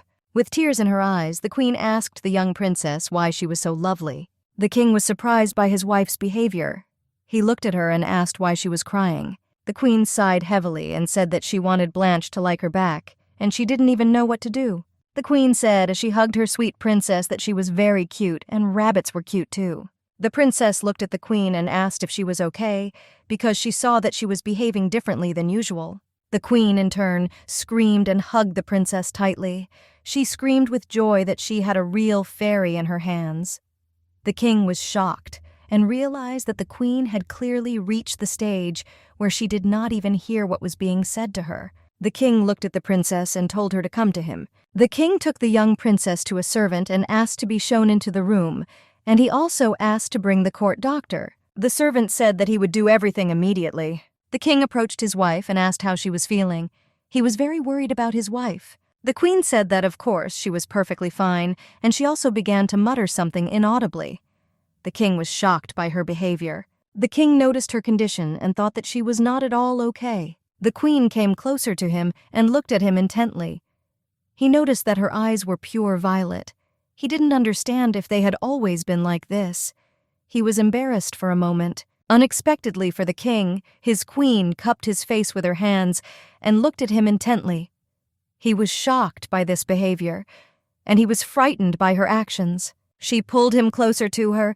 He was in shock and frantically prayed that she would not come closer to him. She grabbed his face with her hands and told him to stop living like this. She looked at him and asked if he thought he could do anything since he was so hot. She asked him if he thought that he would be forgiven for tearing a rabbit to pieces just because of his beautiful face. Abigail was furious and told him that she had put a lot of effort into the toy. She screamed at him.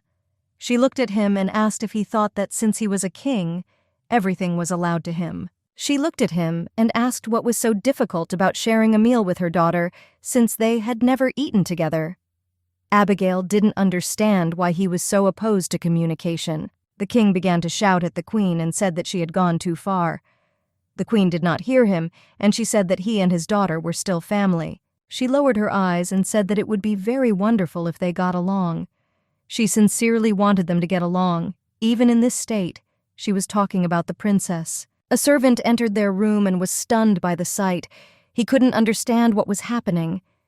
The young man looked at them dumbfounded. He was speechless and even dropped his documents. After recovering a little from the shock, he came closer to the king and queen and asked if everything was okay with the king. The king, in turn, said that he was fine. He just needed to bring a doctor. A doctor came running to them and asked the king if he was all right. The king looked at the queen and said that first it was necessary to take her to the bedchamber and then figure out what was what. He was puzzled by her behavior and condition. The queen stood up proudly and said that she would get there herself. She didn't want anyone to help her. She stood on her feet for a while. She was in shock and did not understand what was happening to her as her head began to spin and the room began to blur. Abigail realized she was losing consciousness. Abigail didn't know whether she was dying or not. She heard someone's voice, and it was very insistent. Abigail didn't understand who needed her at all and why they called her so persistently. She sincerely wanted to see who it was, but her eyelids were very heavy. Her head hurt very much. She didn't understand whether she had a hangover or not. Abigail didn't really remember drinking anything. She remembered how they had dinner with Blanche and Civilian, and then everything was in a fog. It was very difficult for her to remember anything, and it was also very bad. The queen gradually remembered how she tormented the king. She was very ashamed of her actions. She did not understand how she could have done such a thing. She thought it was most likely just a dream. The queen thought that she was simply out of her mind. She sat under the blanket in shock, and she cried quietly. It was hard for her to accept reality and her actions. The king came closer to her and asked if she had come to her senses. She lay under the blanket and did not answer him. Abigail understood that at this rate she could be executed or exiled somewhere. She looked at him and began to cry, adding that she had committed a mortal sin in front of him. The king said that everything was fine, so he suggested that she lie down for a while. She said that everything would lie down for a while and then looked at him and asked what he said, because I expected a completely different reaction and a different attitude from him. He looked at her and said that he knew she wasn't herself then, so she shouldn't worry. He realized that she would not have said such a thing in her right mind. She was shocked because she realized that he dared to insult her. But still, she knew that this reaction was better than what she thought. She knew it was even better this way. The queen looked at her hands and asked his forgiveness. She said that she did not understand what she was doing and did not understand at all what had come over her. The king looked at her and said that it was her food. The queen was surprised because she didn't understand what food had to do with it. She was confused by everything. The doctor looked at her and said that during the investigation, they found a lot of nutmeg in her plate. The queen was puzzled and said that nutmeg is the most common spice. She sincerely did not understand what the problem was. The doctor said that this is usually true, but if you eat too much nutmeg, side effects can occur, usually dizziness and overexcitement, feelings of drunkenness, as well as hallucinations and unrelated delusional speech. The queen realized that she had all the symptoms that evening.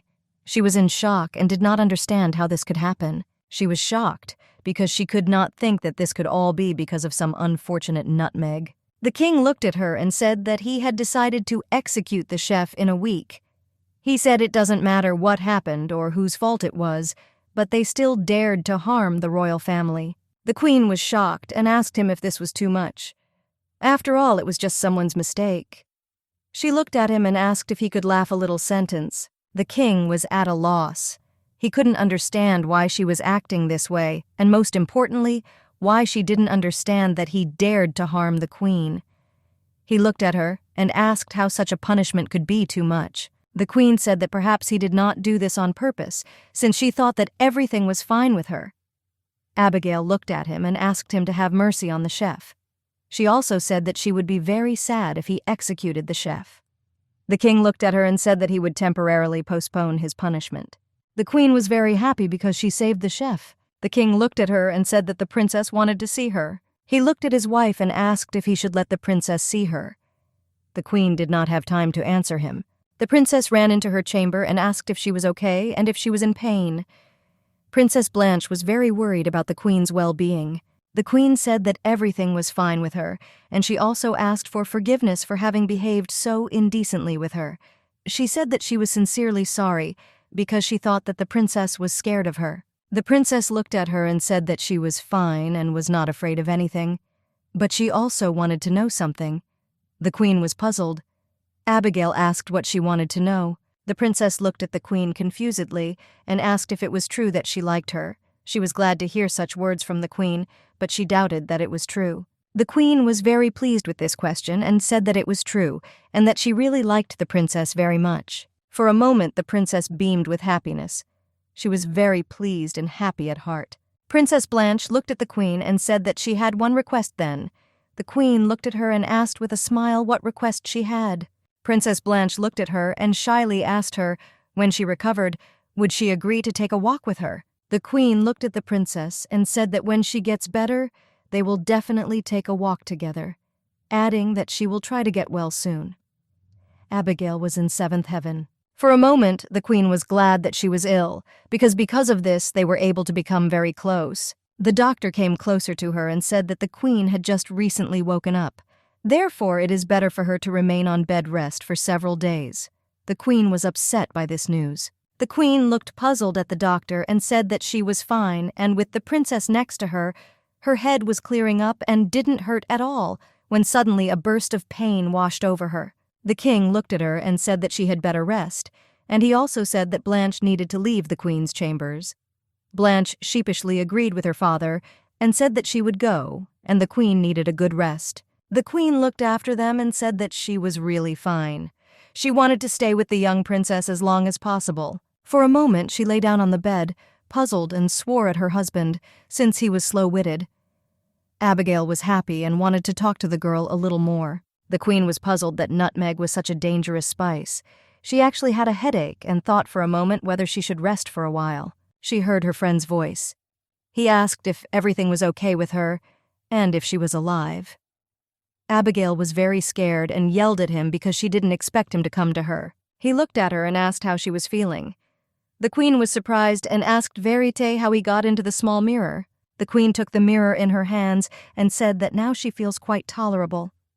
She was surprised because she saw that he really had great capabilities and knew how to transfer to other mirrors. He looked at her and said that there was no use in this since he could not even help her avoid the attack. The queen looked at him and said that she was very grateful for his concern, but that everything was really fine with her. He screamed in rage because he did not understand in what sense it was good, since he knew that she almost died. The queen was puzzled and did not understand what he meant. Verite said that if you eat too much nutmeg, you can die or go into a coma. You can also go blind. She was shocked by his words. The queen screamed at the mirror in shock. He looked at her and said that everything was limited to what was only because she was an adult. He was glad she was okay. He said that if little Princess Blanche had eaten such a dosage, she really could have died. The queen was shocked because she realized that Princess Blanche had almost eaten that dish. The queen understood that it was impossible to close her eyes to such a mistake. She said out loud that the chef needed to be fired. She was angry that someone had targeted the princess and nearly killed her. He said there was no point in firing the chef, as the chef now had nothing to do with the incident. The queen was shocked and asked what he knew about the incident. She asked him to tell him and not to miss the details. The woman was shocked and very angry that it was the queen who ate the meat, as she realized that her plan had failed. She understood that she might pay for her actions. A maid hurriedly came in to see her. The woman rushed at her in rage and asked what she wanted. She didn't want to see anyone right now. The maid was taken aback and said that a woman was calling for Her Majesty. The woman was in shock and understood that the end awaited her. She was scared and did not know what to do or how to behave properly in the presence of the queen. But for a minute she thought that most likely the queen could not know anything, and she was calling her only for some trifle. She sincerely hoped so. She came to the queen and bowed obediently to her, and she also asked what the queen wanted. The queen looked at the woman with a terrifying gaze and greeted Madame Jeremy. The queen looked at her with an angry look and asked if Madame Jeremy knew why she had called her. Madame Jeremy knew that the queen looked rather intimidating, but she knew that she must not lose her composure. She looked at her and said in a calm voice that she did not know why the queen had called her to her. Madame knew that in high society, as in war, and she was already a veteran in such things, could not split her. The queen looked at her and said that she knew that Madame had added nutmeg to Princess Blanche's food. She looked at her and asked if she continued to pretend that she had nothing to do with it. Madame Jeremy was shocked and did not understand how the queen could know this. But for a moment she was taken aback and thought that most likely the queen just wanted to feel her in this way. She knew that in this way she had to protect herself. She said that she did not know that the queen hated her so much and made such strange accusations against her. Madame Jeremy burst into tears and said that, in truth, this was too much. The queen gazed at the entire circus. Abigail wanted to bring Madame to light as soon as possible. The queen looked at her and asked Clara to bring the young maid. Madame Jeremy turned around sharply and saw the young maid who had served the table the last time, serving dishes. Clara looked at the queen and said that she had brought the maid from the palace kitchen she had spoken of. The maid was shocked by everything that was happening. She knew that she, too, would be overtaken by the queen's wrath. She was very afraid. Madame Jeremy realized that the girl had betrayed her, but she knew that nothing terrible would happen if she continued to stick to her line. Madame Jeremy looked at the young maid and asked the queen who this girl was, since it was the first time she had seen her. She decided that they would believe her first of all because she had status. The queen looked at us closely, madame, and said that such an amusing spectacle was beyond belief.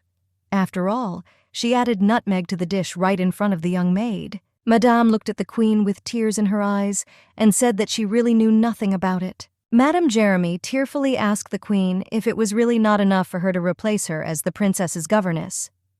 Madame knew that if the queen had evidence, she would have already told the king everything. But since there is none, she will continue to deny everything. The queen said that it was a strange situation, and it seems that it was indeed some other person. She held the mirror up to Madame Jeremy's face. Madame Jeremy stared intently at the reflection. She came closer and looked at the mirror in bewilderment, wondering what this thing was. She heard her voice.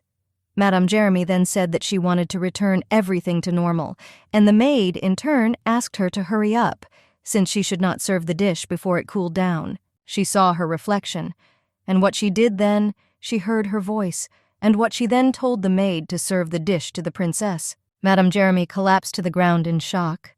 She realized that this was the end for her. The queen looked at her and asked if she had any excuse for the whole situation. Madame Jeremy sat on the floor and begged for mercy from the queen. Madame Jeremy burst into tears and said that she only naively wanted to regain her position as governess, so she decided to cause a little commotion. The queen angrily walked closer to Madame and asked if she really wanted to cause a little commotion. Madame said that she only wanted to achieve an easy environment for the princess. The queen squeezed Madame's face with her hand. Madame cried and said that she was in great pain. The queen was furious and asked if she was hurt. She couldn't understand how such nonsense could hurt her. She screamed in rage that because of her pampering, Princess Blanche almost died. The queen said that even an adult could faint from such an amount of nutmeg, but it would not have ended in a simple faint if a child had eaten such a dosage. She shouted in rage that it was cold-blooded, and an attempt on the life of a member of the royal family was a minor commotion. Madame was shocked, because she understood that this could not happen, since the pharmacist told her something completely different. She was not then told what the dosage should be for the child. The queen looked closely at the woman and said that on the one hand she felt sorry for Madame, since she was completely trusted with raising the princess, and then the queen suddenly appeared and turned everything upside down. She said she was well aware that the queen was an eyesore for her, but if the queen had been the target initially, she would have forgiven her. She did not understand how Madame could do this to a child who had replaced her mother for 10 years. Madame asked for forgiveness and mercy from the queen. The queen pushed her away and she fell. The queen looked at the woman intently and said that she had 3 options. The queen said that the first option was to voluntarily surrender to the king and tell him everything. Second option, the queen herself will report everything to the king. Madame Jeremy looked at the queen and asked fearfully what the third option was. She feared the wrath of the king and queen. The queen said that here and now she would die by her hand. Clara looked at the queen and asked if she knew the news. Clara said that everyone said that Madame Jeremy was sent to prison. But the queen knew the news. Since that day, Madame Jeremy decided to voluntarily surrender to the king, and apparently thought that this way she could mitigate her sentence. But, despite all her senseless suffering, the king decided to execute her. He looked at the woman with fury because he knew that such an offense was unacceptable. But no matter how they hid it from the princess, nothing came of it, and she found out everything. As a result, Blanche sent a letter to the king, a tearful plea for mercy for Madame Jeremy. It was decided to send him to hard labor. But still, just in case, the queen also recorded the scene of how Madame Jeremy's maid hid nutmeg in her room, although she naturally couldn't do anything stupid anymore, since the rumors had already spread. But still, she decided to play it safe. The queen looked at her maid and asked if the cook would return safely to her duties. The maid smiled and said that everyone said that he had returned and that everything was fine with him. Clara looked at the queen and asked with a smile if today was the day she was going out with the princess. She knew that the queen was looking forward to their meeting. The queen said that today they will be walking, and she is already preparing to go, since the princess cannot be kept waiting and they need to hurry. The queen was very happy as she went out for a walk and caught a note of fresh air. The queen arrived half an hour earlier, but was already looking forward to their meeting. She was walking along the path when she suddenly heard an incomprehensible noise. Abigail decided to peek and see what was behind the bushes, because she thought that there was most likely a cat there. The young princess sat and picked flowers. The queen saw the young princess behind the bushes. Princess Blanche was very frightened by the unexpected appearance of the queen. Princess Blanche looked at the queen and said that she had arrived early. The queen said she looked like she had arrived a little early. The queen looked at the puzzled princess and asked what she was doing in the bushes. The princess hurriedly showed the queen the flowers. The queen was taken aback and asked if these flowers were for her. She did not at all expect that the young princess would give her a gift of flowers. The princess was puzzled and said that the flowers were for her. She looked at the queen with a smile and embarrassment and said that the flowers were as beautiful as she was, and that's why she wanted to give them to the queen. The queen did not know what to do because from happiness she wanted to cry right in front of the princess. The queen thanked the young princess and said that the flowers were indeed very beautiful. Princess Blanche pulled the queen's dress, and the queen sat down next to the young princess. She said that when the queen said that she liked the princess, it made her very happy. Since she, too, had long wanted to make friends with the queen, the princess looked at the queen and sheepishly thanked her for the fact that the queen decided to walk with her. The queen was shocked that the princess was embarrassed, but she still expressed her feelings very beautifully. It seemed to the queen that the princess was already very mature. The queen knew that after such moments, her life became even more meaningful and beautiful. Abigail knew that she could now die with peace of mind right now.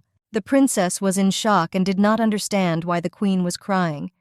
The queen looked at her and said that her eyes were just sweating. The queen looked at the young princess and realized that she was very happy now. She was very happy that they were able to get so close to her. The queen looked at the princess and asked if she would like to go for a walk then. She also said that she had prepared biscuits for them to snack on. The princess hurried after the queen with a smile on her face. They slowly walked and walked. Both were glad and happy. Suddenly the queen noticed that the king was watching them. The young princess looked at the queen in confusion as she noticed that she had seen something. The queen looked at the princess and smiled, and also apologized for her inattention, and said that they should continue to go for a walk. The queen realized that most likely the king simply decided to take a break from work for a while and look out the window. The queen and Princess Blanche slowly walked and walked near the palace. The queen sat on a beautiful fine day and drew. She carefully and intently looked at the landscape around her in order to accurately convey all the beauty of her surroundings on the canvas. But besides this, I thought about the young girl. The maid came closer to her and said that her tea was ready. Clara looked at the queen and said that lately she has been drawing a lot. The queen smiled and said that this was just a very interesting activity. The queen knew that in fact it was all a hoax, and having made drawing her new hobby, she would slowly move on to designing dresses. She wanted to please the princess. The maid looked at her and saw the queen wearing a pendant. She asked the queen if this was the same pendant that was made from the flowers given by the princess. The queen said that the maid had made a right point. Lately, the queen and princess have been together more and more. Their time together brought them closer together. Therefore, now the princess is less shy in front of the queen, and sometimes even comes up to hug her. The queen was very happy at this change in the behavior of the young princess. Clara looked at Abigail and said that soon there would be a festival in honor of the founding of the country. Clara asked the queen what dress she would wear. The queen looked at the maid with a puzzled look, as she was not at all ready for the festival in honor of the founding of the country. She knew that, judging by the memories of the real Abigail on the last day of the last festival, she was terribly offended. The queen didn't know if it could happen again this year, but she also knew that she didn't care. The maid approached the queen and said that delegates had arrived from her homeland. The queen looked at them puzzled and asked if the delegates had arrived from Kronberg. The queen looked puzzled and thoughtfully at the canvas on which she was painting, and said that in that case they should quickly go to them. As for the memories of the real Abigail, the girl has almost all the memories, but not the memories from the day of death. She knew that she didn't have anyone particularly supportive of her, or even anyone close to her. The queen was puzzled that she might encounter someone from Abigail's circle who was not in the memories. She did not understand how to communicate then. The man came closer to the queen and bowed. He asked her if everything was fine with her. The queen looked at the man, puzzled, and a moment later she smiled at him and said that they had not seen each other for a long time. The queen looked intently at Sir Moise and asked with a smile how father and mother were doing. Sir Moise is close to the ruler of Kronborg, but to some extent he was close to Abigail. But he also preferred to maintain a certain distance in communication. Therefore, it is quite easy to interact with him. Sir Moise said they were both quite well, apart from their lack of sleep due to their constant worrying about the young queen of late. The queen smiled and said that she was fine, so that he can convey to them that they shouldn't worry too much about her. The man said, with a smile on his face, that to be more precise, their worries were related to the birth of the future heir to the throne. The queen understood that she should take back her words of relief. It was a complete disaster. She knew that a not very pleasant conversation would begin now, for which she was not mentally prepared. She knew that when she visited relatives for holidays, people with whom she usually had no contact, a wild interest suddenly appeared in her. They constantly asked a bunch of ridiculous questions, which greatly traumatized the young lady. He looked at her and said that the queen mother was wondering if the queen could not or did not want to become pregnant. They didn't understand the reason. She remembered her past life and understood that then and now everything was repeating itself. Abigail smiled and did not answer anything intelligible. She wanted to quickly end the unpleasant conversation for her. The man looked at her and said that the queen mother was very alarmed by the news of last year's founding festival, namely the case when the king refused to dance with her. The queen was shocked. And now I understood what the problem with the last festival was. She realized that they would have an extremely difficult conversation. Usually a married couple at a ball must dance, no matter how bad the relationship is, but according to etiquette standards, spouses must dance the first dance. However, the king refused Abigail to dance throughout the entire festival, and no matter how much she begged him, he would not dance with her. The queen understood that the real problem was the prejudices that had arisen among the nobles, and Kronborg's side reacted especially violently, and they immediately began to think about the poor queen. And right now, the same thing was happening. The fly in the ointment was that after the death of the previous queen, civilian in principle, did not dance with anyone else. The queen looked at the man and asked if not everyone already knew that the king did not like to dance. The man looked at her and said with a smile that the queen mother had already learned this too. The man said that the lack of an heir is still a serious problem. He said that the queen would be in danger if she never gave birth to an heir, and this danger would also affect Kronborg. The queen knew that Kronborg was smaller and weaker to the state, but still the queen did not have the slightest desire to do this. The man looked at her and asked with complete seriousness whether it could be that the king still hated her. The queen hesitated and said that this could not be. But she herself knew that this was so. But she doesn't want to show that this is true. The queen said that the man should not worry as they got along well together in their own way. The man was puzzled by this answer and asked if she was confident in her words. The queen said that lately they have been eating together and spending a lot of time together, so they have a pretty good relationship. Well, here the queen did not lie because it was the truth. The queen knew that she was exaggerating a little, but still she did not lie. The man said that it was a relief to hear such good news. He looked at her and asked if they should wait for them to dance together at the festival. The queen was surprised and did not know what to answer, since their conversation went in a completely different direction. The man looked at her and asked her seriously if she had lied to him about their good relationship. The queen was taken aback and said that she had not lied to him, but dancing was a little different. The man looked at her joyfully and said with a smile that then they would look forward to their dance together. He hoped everything would go smoothly. The queen smiled and did not answer. She didn't understand at all why the conversation had come to this point. The young man looked at the king and asked what happened to him. He saw the king's puzzled face and he wanted to help him. The king looked at the young man and said that it was nothing. Just suddenly a chill ran down his spine. The king looked at the young man and asked if it was true that the queen and the princess had been spending a lot of time lately. The young man looked at the king, puzzled, and said that the king and the queen had also begun to get along well lately. The king looked at the young man and said that they were just having a meal together.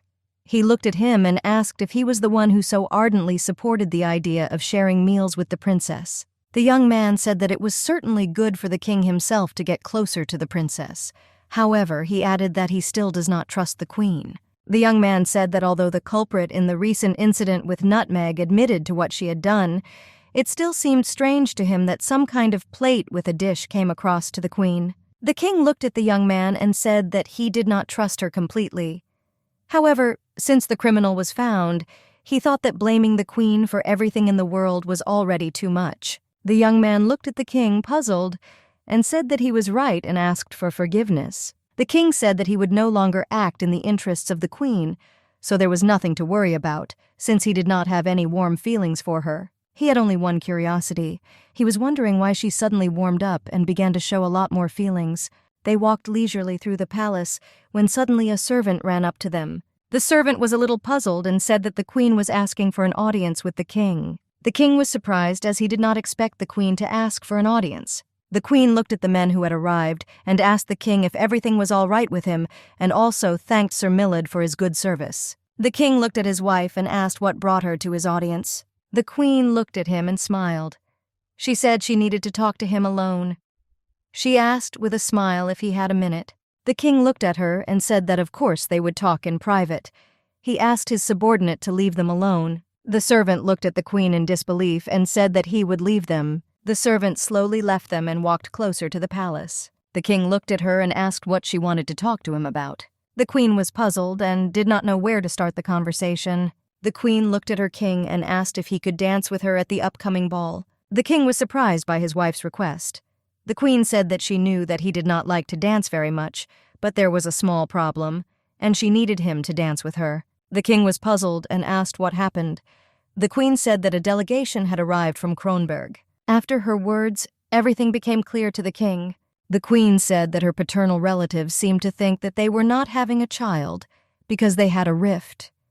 The queen said she denied it, but they didn't seem to believe her words. The king looked at her and said that if they didn't dance to her words, there would be even more rumors about their discord. The queen said that she still decided to ask him for a dance. The king was puzzled, since she asked him to dance with her several times, but for some reason the feeling of her request was completely different than before. The queen said it was a matter of diplomacy. She sincerely hoped that he would put aside his personal feelings and dance with her. He remembered her the last time she asked him to dance, but her look was completely different. He remembered his dead wife and he felt uneasy. Kroll looked closely at his wife and realized that something had changed and, surprisingly, he did not feel hostility this time. The king hesitated and asked the queen for forgiveness. The king looked at her and after a moment with 2 eyes from her, he said that he was a bad dancer, so he did not like to dance in front of others. The queen looked at him and asked if they could practice together then. The king was puzzled by this proposal. The queen looked at him and said with a smile that, if this is the problem, then they need to train together. Since there was still a lot of time for the festivals, they will have time. The king looked at her, puzzled, and asked if she was really offering him training. The queen said with a smile that she too had not trained for a long time and she needed training in dancing. The king looked at her in surprise, and he thought that now he could simply firmly refuse the offer as she had done before, but for some reason at the moment he could not say anything. The queen looked intently at her husband and expected an answer from him. He looked at her and said that he would think about it. The queen bowed to him and told him not to bother himself and asked for forgiveness for such an excessive request. The king stood dumbfounded for a moment. Some time later, the queen began holding rehearsals with the young princess. The maid showed the young princess how to dance correctly. Clara was very happy because the princess did everything very well. The queen watched the training and was very glad that the princess was doing well. The queen looked at the young talent and was very glad that the princess still came out with tears in her eyes and clapped for her. The queen said that their Princess Blanche would definitely shine the brightest at this ball. The princess was a little embarrassed and said that she still wasn't very good at dancing. The queen looked at Clara and asked if she was not beautiful and a dancer. Clara praised the princess and said that she was the sweetest in the whole kingdom. The queen knew that it was a natural nudge, but she was still glad that her advertising worked on Clara. She knew that the princess was the cutest, not only in their kingdom. Mistress Norma looked at Clara and said that calling gentlemen dear was a violation of decency. Clara smiled and asked the princess for forgiveness, since she herself did not notice her mistake. Princess smiled and said that everything was fine because she praised her. The princess became embarrassed and said that she wanted to dance even better because she was sure that in this case her father would praise her. The young ladies froze in bewilderment. They were shocked by the words of the young princess. The queen was surprised, since the young princess was noble and mature at 11 years old. The queen patted the young princess on the head. The queen smiled and said that of course His Majesty would definitely be happy with the success of his daughter. The princess looked at the queen and asked if her father could dance with her for the holidays. The queen was puzzled by such questions and did not know what to answer. The queen was puzzled because she understood that in fact her father was a log. Although this was unexpected news, she could not imagine someone doing something that he did not know how to do. The queen looked at the young princess and said that when she grows up, they will definitely dance together. The princess looked downcast for a moment. The queen was furious and did not understand why the king was so mischievous and did not want to dance and did not even want to study. The queen decided to immediately correct the current situation. She looked at the young princess and asked if she would like to dance with her. The princess was puzzled by this question, but at the same time happy. The queen knew that, of course, it was a little strange for girls to dance together at balls. Blanche looked at the queen and said that she would dance with her, since she really wanted to dance with the queen. The queen was sincerely surprised by this turn of events. She did not expect the princess to agree. Clara looked at them and said that this was a very wonderful idea, and she had no doubt that it would definitely be wonderful. The queen was embarrassed and looked at the princess and asked if they could start training together. The queen told Clara to start the music again, and she and the princess started dancing. The princess was very happy. The queen looked intently at the princess. She was very pleased that the princess was so happy about dancing together. She also knew that she was very lucky that Abigail loved to dance. Abigail was hungry for attention and dancing, but she danced skillfully at the appropriate level. Fortunately, although the queen never danced in her vulgar life, thanks to Abigail's memories, her body moved on its own. She knew that dancing was a lot of fun. Previously, dancing for her felt as if she had a bomb in her hands, with which she needed to escape the enemy camp. She remembered the day when she danced against her will at a talent competition and also received a lot of attention, but, of course, in a bad way. Everyone mocked her, because they thought that the stage might fall under her, and they also pointed fingers and wondered, does the girl even know how to dance? She knew that since it was a sexy female idol dance, it would probably look ridiculous. The queen knew that nothing could be done, and the most important thing is that now, at that very second, she was simply dancing and enjoying the dance with the princess. She knew everything would be fine. After all, she is really happy. The maids watched the queen and the princess closely.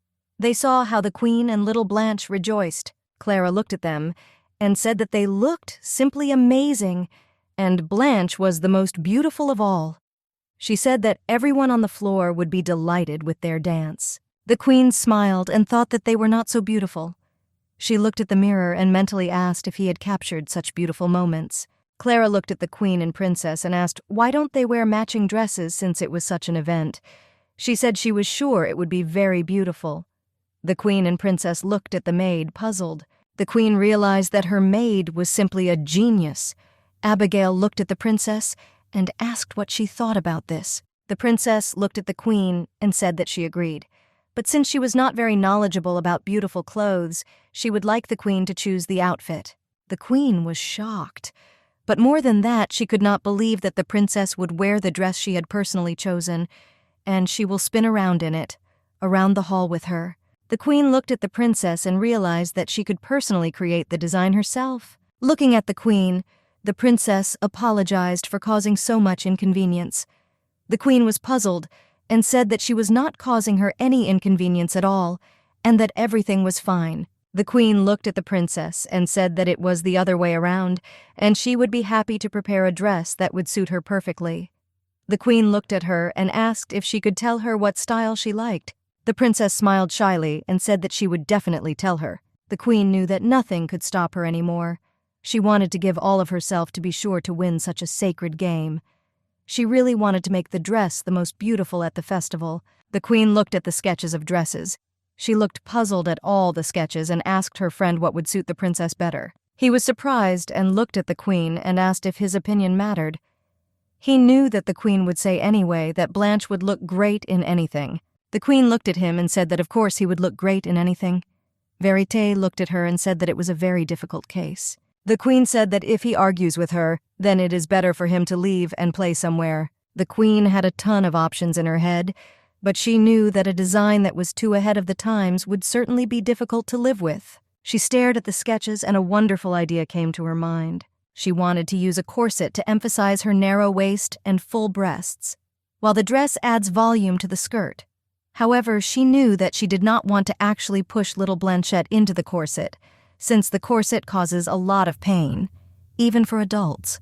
She wanted to create a beautiful and at the same time comfortable dress. Verité looked at her and said that she had drawn such an unusual design. She showed her sketch closer and asked if it looked strange or too pretentious. He said that not at all, he was just seeing such a design for the first time, and it was unusual for him. The queen looked puzzled at the sketch of the dress and realized that it was quite complex.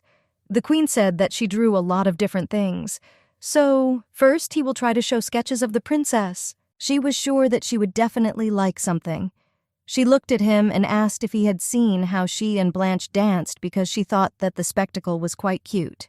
He looked at her and said that everything looked nice. The queen was puzzled and said that she did not hear a drop of sincerity in his words. A maid came to her and said that it was time for her to go to rehearsal. The queen was puzzled and said that she was already on her way. Verité waved his hand after her and wished her a pleasant time. The queen looked at her friend and told him not to forget to write everything down today. The princess greeted the queen politely. The queen looked at the princess and apologized for her being late and also said that she wanted to show her something. The young princess looked at the papers and asked what they were. The queen said she wanted to show her sketches of designs for a dress for the founding festival. The princess was amazed by the beauty of the sketches. The queen looked at the princess and said that there are different types of dresses. Therefore, she did not need to rush and needed to take a good look at everything. The queen said that if there is something you like, she needs to say about it. The princess smiled and said that she would choose what would suit the queen well. The queen looked at the princess puzzled and told her not to choose a dress that suits her, but what exactly the princess likes. The princess looked at the sketches in embarrassment. The queen realized that it didn't matter what she liked, because the young princess would look lovely in everything. The princess ran up to the maid and asked her to take care of the sketches so that they would not fly away in the wind or get wet from the water. The queen looked at the princess and said that then they could start rehearsing. The king came up behind the queen and greeted them. The queen was frightened because she did not expect to see him. She turned around and greeted him. She did not understand why he still deigned to come to them. The queen looked at him and asked if he was in good health, and also asked what brought him to them. He looked at her and said that he had come at her request. The queen looked at him puzzled. The king lowered his eyes and asked her if she didn't offer to train together or if she had already forgotten. The queen was puzzled. She asked him if he had not refused her then. He looked at her and asked if he should leave. Abigail said that under no circumstances should he leave. She looked at him and thanked him for his time, and also added that the princess missed him very much. The young princess timidly greeted her father. A young man came closer to the young princess and asked if everything was fine with her, and he also said that she looked healthy and he was very happy about that. The princess greeted Sir Millard. He looked at the princess in confusion. Abigail saw the young man and realized that in front of her he looked completely different. The queen noticed that Blanche herself did not seem to be very timid in front of Milord. The queen looked at the young man and asked if the princess's outfit was not luxurious today. The young man said that the blue material of the dress goes well with the color of her eyes, and there are not many ribbons, and they do not overload the outfit, but only emphasize her charm. And of course, all this is not so necessary for a princess to remain beautiful. The queen was shocked, and she understood that he fell for her trick. She noticed that he was also in the princess's fan club. The young man said that today His Majesty came for a joint rehearsal with Her Majesty. He looked at the princess and asked that while they danced, he could be the princess's partner. The princess looked at him shyly and said that she would like to dance with Her Majesty. The queen was surprised and at the same time amazed by the words of the young princess. He looked furiously at the queen. Abigail was in shock as he scolded her with his eyes out of hopelessness. She mentally mocked him.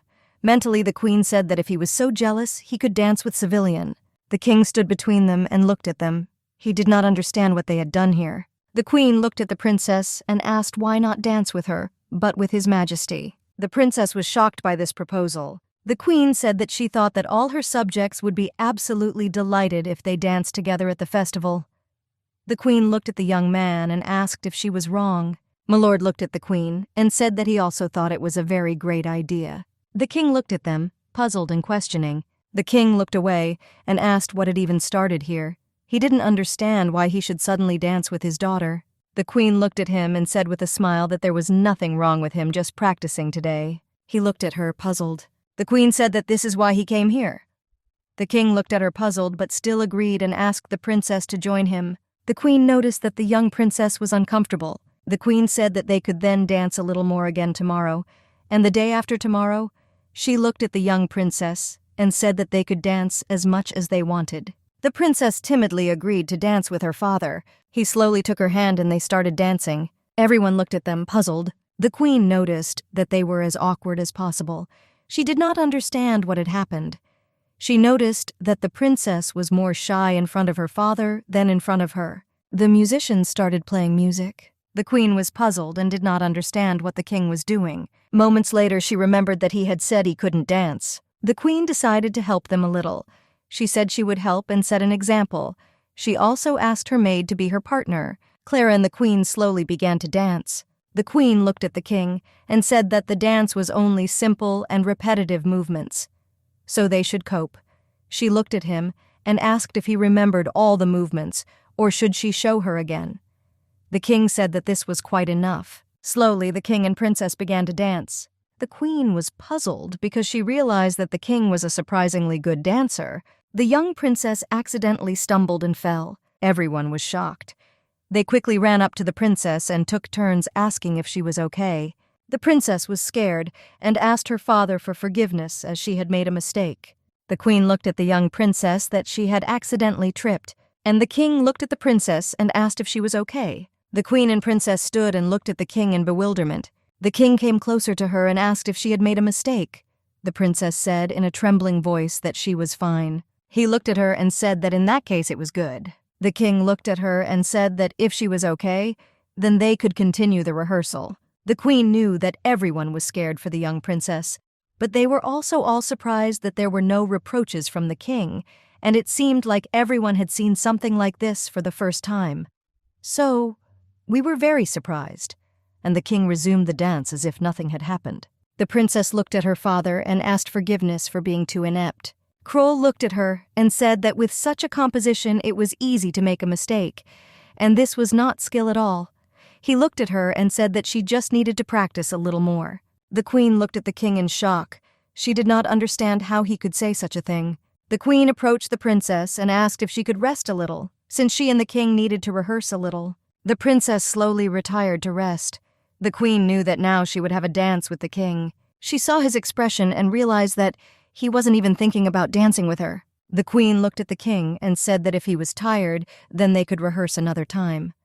He walked closer to her and said he was fine. The queen looked at him and realized that he looked sick. She looked at him and said, puzzled, that if there were too many people watching, she could let them go. The king said that everything was fine and there was no problem. The queen knew that, of course, everything was abnormal, but she didn't want to argue with him. She asked him to play the composition. They inevitably got ready to dance. The queen looked at him and understood that even though he said that he could not dance, but it didn't look like an incompetent dancer at all. The queen slowly extended her hand to him. The king shuddered.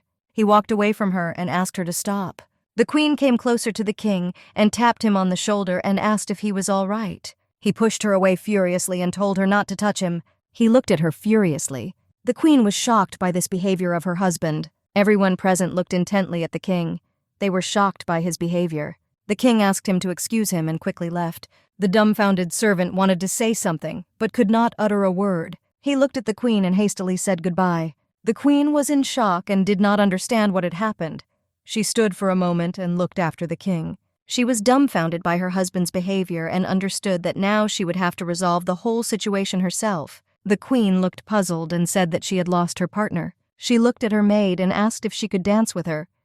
The maid was taken aback and said that she would dance with her. While dancing, the queen understood that the king hated her. She also knew that he most likely despised her. She didn't understand why she had so stupidly forgotten such a simple truth. For better or for worse, for a long time now, her best skill was pretending that she knew everything would be okay. The queen knew that she needed to keep her back straight and concentrate on the music and dance restlessly. The young queen smiled, despite the fact that she wanted to pretend that she was not in the least hurt by what had happened. The king gathered everyone for a meeting. They discussed various pressing matters for a long time.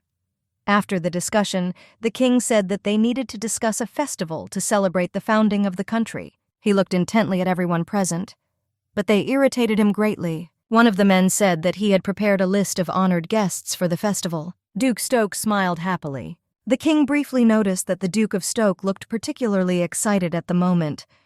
He didn't know if rumors had already spread throughout the palace. After the meeting, the king hurriedly left the room. The servant looked at the king and said that the time for the meal had already come and the princess and queen were waiting for him. The king shuddered and was taken aback. He was not ready to have a meal with his family. He didn't understand why he had to go to them today. He briefly remembered his wife and his heart ached. The servant asked the king if everything was okay with him. The king told the servant to send someone to tell them that he would not eat with them today. The servant said that he would do everything. The king sat puzzled in his office. The young man stood and looked intently out the window when suddenly a man called out to him. He asked Sir Millard what he was doing. The young man said that the king skipped meals, does not say anything, only works continuously, and even he now feels uneasy around the king. The man laughed and said that he was just on his way to the king with the documents he asked for. The man looked at the young man and said that today work ended early. He did not understand that the king needed to finish so urgently. The man said that it seemed like something was bothering the king. The man came to the king and said that he had brought the documents that the king asked for. The man said that someone was asking for an audience with him. The king looked at him and asked if this was the queen by chance. The man said it was not the queen. The king exhaled, puzzled, and said that it was clear. The man said that Princess Blanche wanted to meet him. The king was surprised because he did not expect his daughter to ask for an audience. The young princess came to the king for an audience. The princess greeted him. She looked at her father and asked him if he was in good health. What is needed for a ruler is not kindness, but intelligence and determination, so the king was always worried about the softness and cowardice of his heir. He kept his distance in order to raise his weak-willed child in strictness, but Blanche herself never approached the king and did not make the first contact. However, he was surprised that she arrived first and began to get nervous. The young princess looked at him and greeted him. The king looked at her and told her not to stand on the threshold and come closer. He asked her what brought her to him. Princess Blanche looked at him and said that she heard that he could not come to dinner because he was busy, and therefore he did not have time to eat. The princess said that for this reason she brought him food. The king was completely puzzled because he didn't understand why she didn't just ask the servants to bring him food. He didn't understand why she needed to come to him personally. He looked at what was in the basket and saw sweets. The king said that he doesn't like sweets. Princess Blanche looked at him puzzled and asked for forgiveness. For a moment he remembered his wife, who asked him to be a little affectionate to his little daughter. The king looked at the puzzled face of the princess and decided to eat the cookies. Blanche was very happy and surprised. He ate the cookies and was very disgusted because they were too sweet. The king thanked the young princess for bringing him food.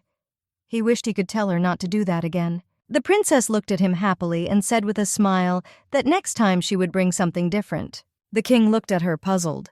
The princess looked at the king and said that she wanted to tell him something. The king was surprised and told her to speak. The young princess hesitated, not knowing how to tell him. She looked at him and said that during yesterday's rehearsal after he left, Her Majesty looked very sad. The king was puzzled and surprised by these words of the young princess. He felt some inexplicable pain in his chest. He looked at the princess and asked what she wanted from him. He noticed that his daughter began to ripple in front of him. He was surprised because he himself did not notice how he raised his tone. He looked at her and said that was not what he wanted to say. Blanche looked at him and asked if he could apologize to the queen. The king was stunned by such a question from the young princess. He noticed that although his daughter was shaking with fear, she still did not run away or look away. He didn't understand if she had always been like this. The princess looked at the king and asked if he did this because Her Majesty had done something wrong.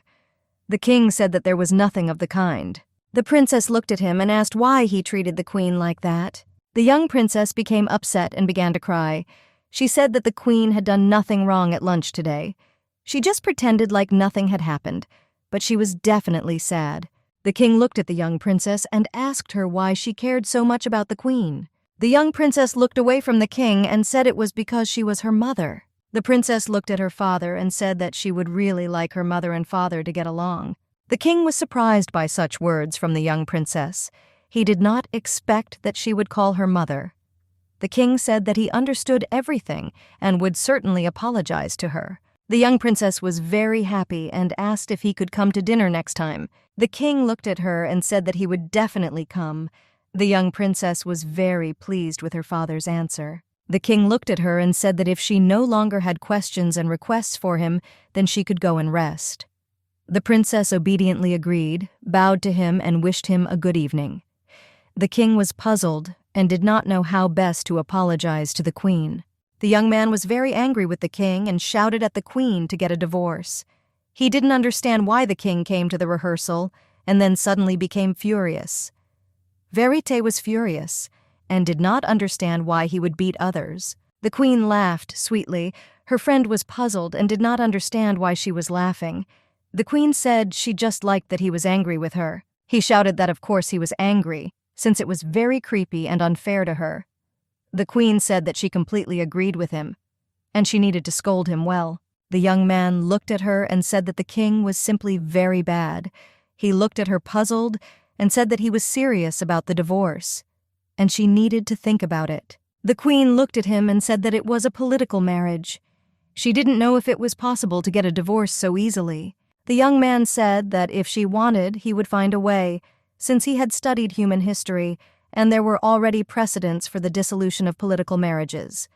Because if a child cannot be born in a union, and if one of the parties had a dark past, then you can get a divorce. He looked at her and said that if she still wants to get a divorce, then she should tell him and he will definitely arrange everything. The young queen thought for a moment about divorce. The queen knew that, in all honesty, she would have agreed to the divorce if she had said it was not tempting. But she didn't know if she could leave the young princess. She didn't know if she would be okay. The queen knew that at first she loved her with a fanatical love, but at some point she began to worry about her, and they began to get closer. And now the young princess seemed to really become family to her. She couldn't go and leave the young princess. She knew that another meal together was coming soon. The queen did not want to see the king at all. She did not know what to do. The queen heard some strange sound. She heard footsteps and thought that most likely another Abigail killer had come. But suddenly the footsteps outside the door died down. She waved the candlestick, but suddenly heard a man's voice. It was the king, and he asked if she was sleeping. Hearing his voice, she was taken aback, but also calmed down. She was surprised that he asked if she was sleeping with her. Abigail thought it was a line from some ex. She didn't know if he had come to quarrel again. The queen wanted to pretend that she was sleeping. The queen decided that since she had the chance, she had to say that they would no longer be together and invite him not to interact in any way. She said she wasn't sleeping. The king stood outside the door. He asked her if he could come to her for a while because he wanted to talk to her. The queen opened the door a little and asked why he came to her. The queen heard the smell of alcohol. She looked at him and realized that he looked fine, but still he was a little drunk. The king looked at her and said that he came because he needed to tell her something about what happened yesterday. The queen allowed him into her chambers. The king looked at her and said that he sincerely regretted his actions yesterday. The king said that for some reason he felt like he often pushed her to the point where he had to apologize to her later. The queen said that indeed he often apologizes to her, and he should not do so often. She said that if he didn't want to dance, he didn't have to. The queen said that she understood well that he despised her so that she would no longer bother him. She said that she would no longer catch his eye, as he wished. She looked at him and said that he could go back to his room and rest. The king was shocked and did not understand why she decided that he despised her. He said he didn't despise her at all. The queen said that he was unbearably disgusted even to touch her. She looked at him and asked if this is not contempt, then what is it? The king would like to say something but could not say a word. He said that just because he pushed her away didn't mean he hated her. The king said that he was simply physically unable to withstand contact with women. He said that aside from that, she seemed to have misunderstood a lot of things. so that he would like to tell her everything. The queen thought that he had something like a phobia of women. She looked at her and asked what he wanted to tell her. The king said that this concerned his previous relationship with the queen, and if it weren't for her, he would have been able to dance with her. The queen looked at him and asked if the rumors were true that Blanche was not his daughter. The king looked at his wife in surprise and puzzlement. The king said that Princess Blanche was indeed his child, since it was not in the nature of that woman to sleep with other men. The queen looked and asked why he then avoided even talking about his previous wife. The king looked at her and asked if she knew how old he and Blanche were. The queen thought for a moment. She knew that he was older than Abigail by about 3 years, making him 26 and Blanche 11. The queen was taken aback. The king said that he was 15 when the midwife gave Blanche into his hands and he declared her his child. The queen was shocked by what she heard. The king said that when his father died, he was only 14 years old, and priority to the throne was his, but he was too young to take the throne.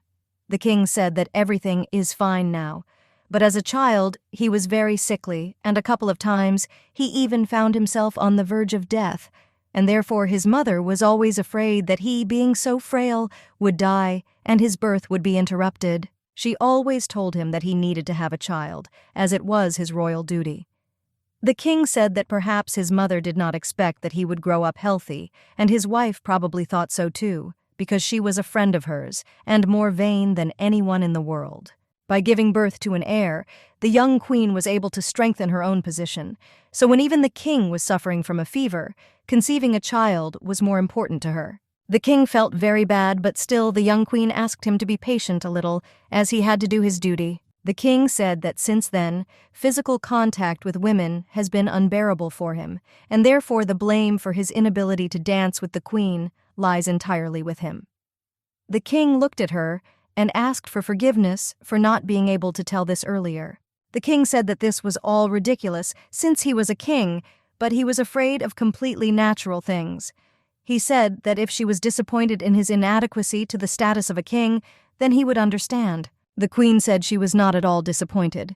The king was surprised. The queen said angrily that this was not funny at all. The queen shouted to him that what happened was absolutely not his fault. A small and weak child from illness was shoved into the newlyweds' bedroom like some kind of thoroughbred stallion. No one cared about the child's feelings. The queen was very angry with herself for making him feel guilty, which made her feel guilty for doing wrong in the past. The king looked at his wife puzzled and asked why she was crying. The king looked at her and said that he did not understand at all why she and Blanche shed tears so easily over completely insignificant things. The king spoke calmly about his wounds. The queen was breathless, and while he did not shed a single tear, the queen, on the contrary, could not shed tears. The king approached the queen and asked her to calm down and not cry. He said he wasn't talking about this to make her cry. The queen noticed that he himself was making friends. The queen asked His Majesty for forgiveness. The king was puzzled, did not understand why she was asking for his forgiveness. The queen said that she really insisted on the dance, but it would no longer force him. The queen cried and said that she would never enter his chamber again. The king looked at his wife puzzled and said that everything would be all right if he told her about his situation right away, and it was natural for his wife to ask her husband to dance with her. He looked at her and said that conceiving an heir would be difficult, but there was no dancing, and if he practiced, he would at least be able to hold her hand. He looked at her and asked if she could hold his hand. The queen noticed that his large and strong hand looked fragile and boyish. Abigail said that if it was difficult for him, he could let her go at any time. The queen silently held his hand. The king was embarrassed and found it very difficult to restrain himself. The queen released her hand and said that he did not need to force himself. The king released her and asked for forgiveness. The king said that they would not be able to live like normal spouses. She exhaled and said that she knew it. The king looked at her and asked if she was reproaching him. The queen said that she did not reproach him in any way, and even if they lived differently, that would be enough. She said that even if they stood like this, side by side, even if they could not become spouses, they could become a real family. The king was shocked and did not answer her. The king looked at her and asked if he could come tomorrow and hold her hand. The queen smiled and said that it was possible. He looked at her and asked if she would allow him to come the day after tomorrow. The queen smiled and said that he could come to her. The king came closer to her and asked if he could come to her every evening and hold her hand. The queen smiled and said that he could come to her every day. The king said that he had already caused her enough trouble at this late hour, so he will leave immediately. He told her to rest well. As he left, the king thanked his wife. Abigail stood and silently watched him leave. Clara showed Abigail a new product from the boutique. She was very happy and asked if the queen liked it. The queen was very angry and told the maid that she had already said many times that she did not need underwear. Clara looked at the queen and said that recently the king came to her every evening, so she thought that she needed to prepare something new. Abigail knew they were just holding hands.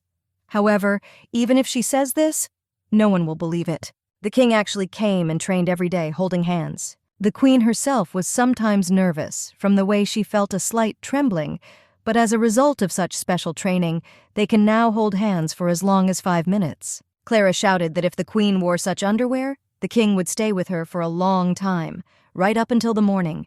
The queen looked at the maid with a puzzled look and said that His Majesty values more not what is on the outside, but what is on the inside, so you cannot charm him like that. Thanks to everything that happened, the king and queen looked like a happy married couple. They ate meals together regularly. The king spoke more and more with the princess and queen, and their relationship actually became a little better. The queen thought that if things continued like this, then at the festival in a week, they would actually be able to dance. The maid approached the queen and said that Princess Blanche had come to see her. The young princess approached the queen, greeted her, and asked if she was okay. The queen smiled and said that of course she was doing well, and thanks to the young princess, she was doing just fine.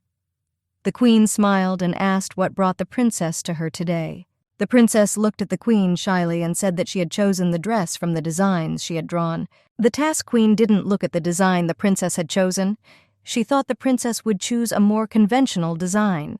The queen looked at the princess shyly and asked if this dress would really suit her. The young princess said that she saw such a dress, and it was very beautiful and cute.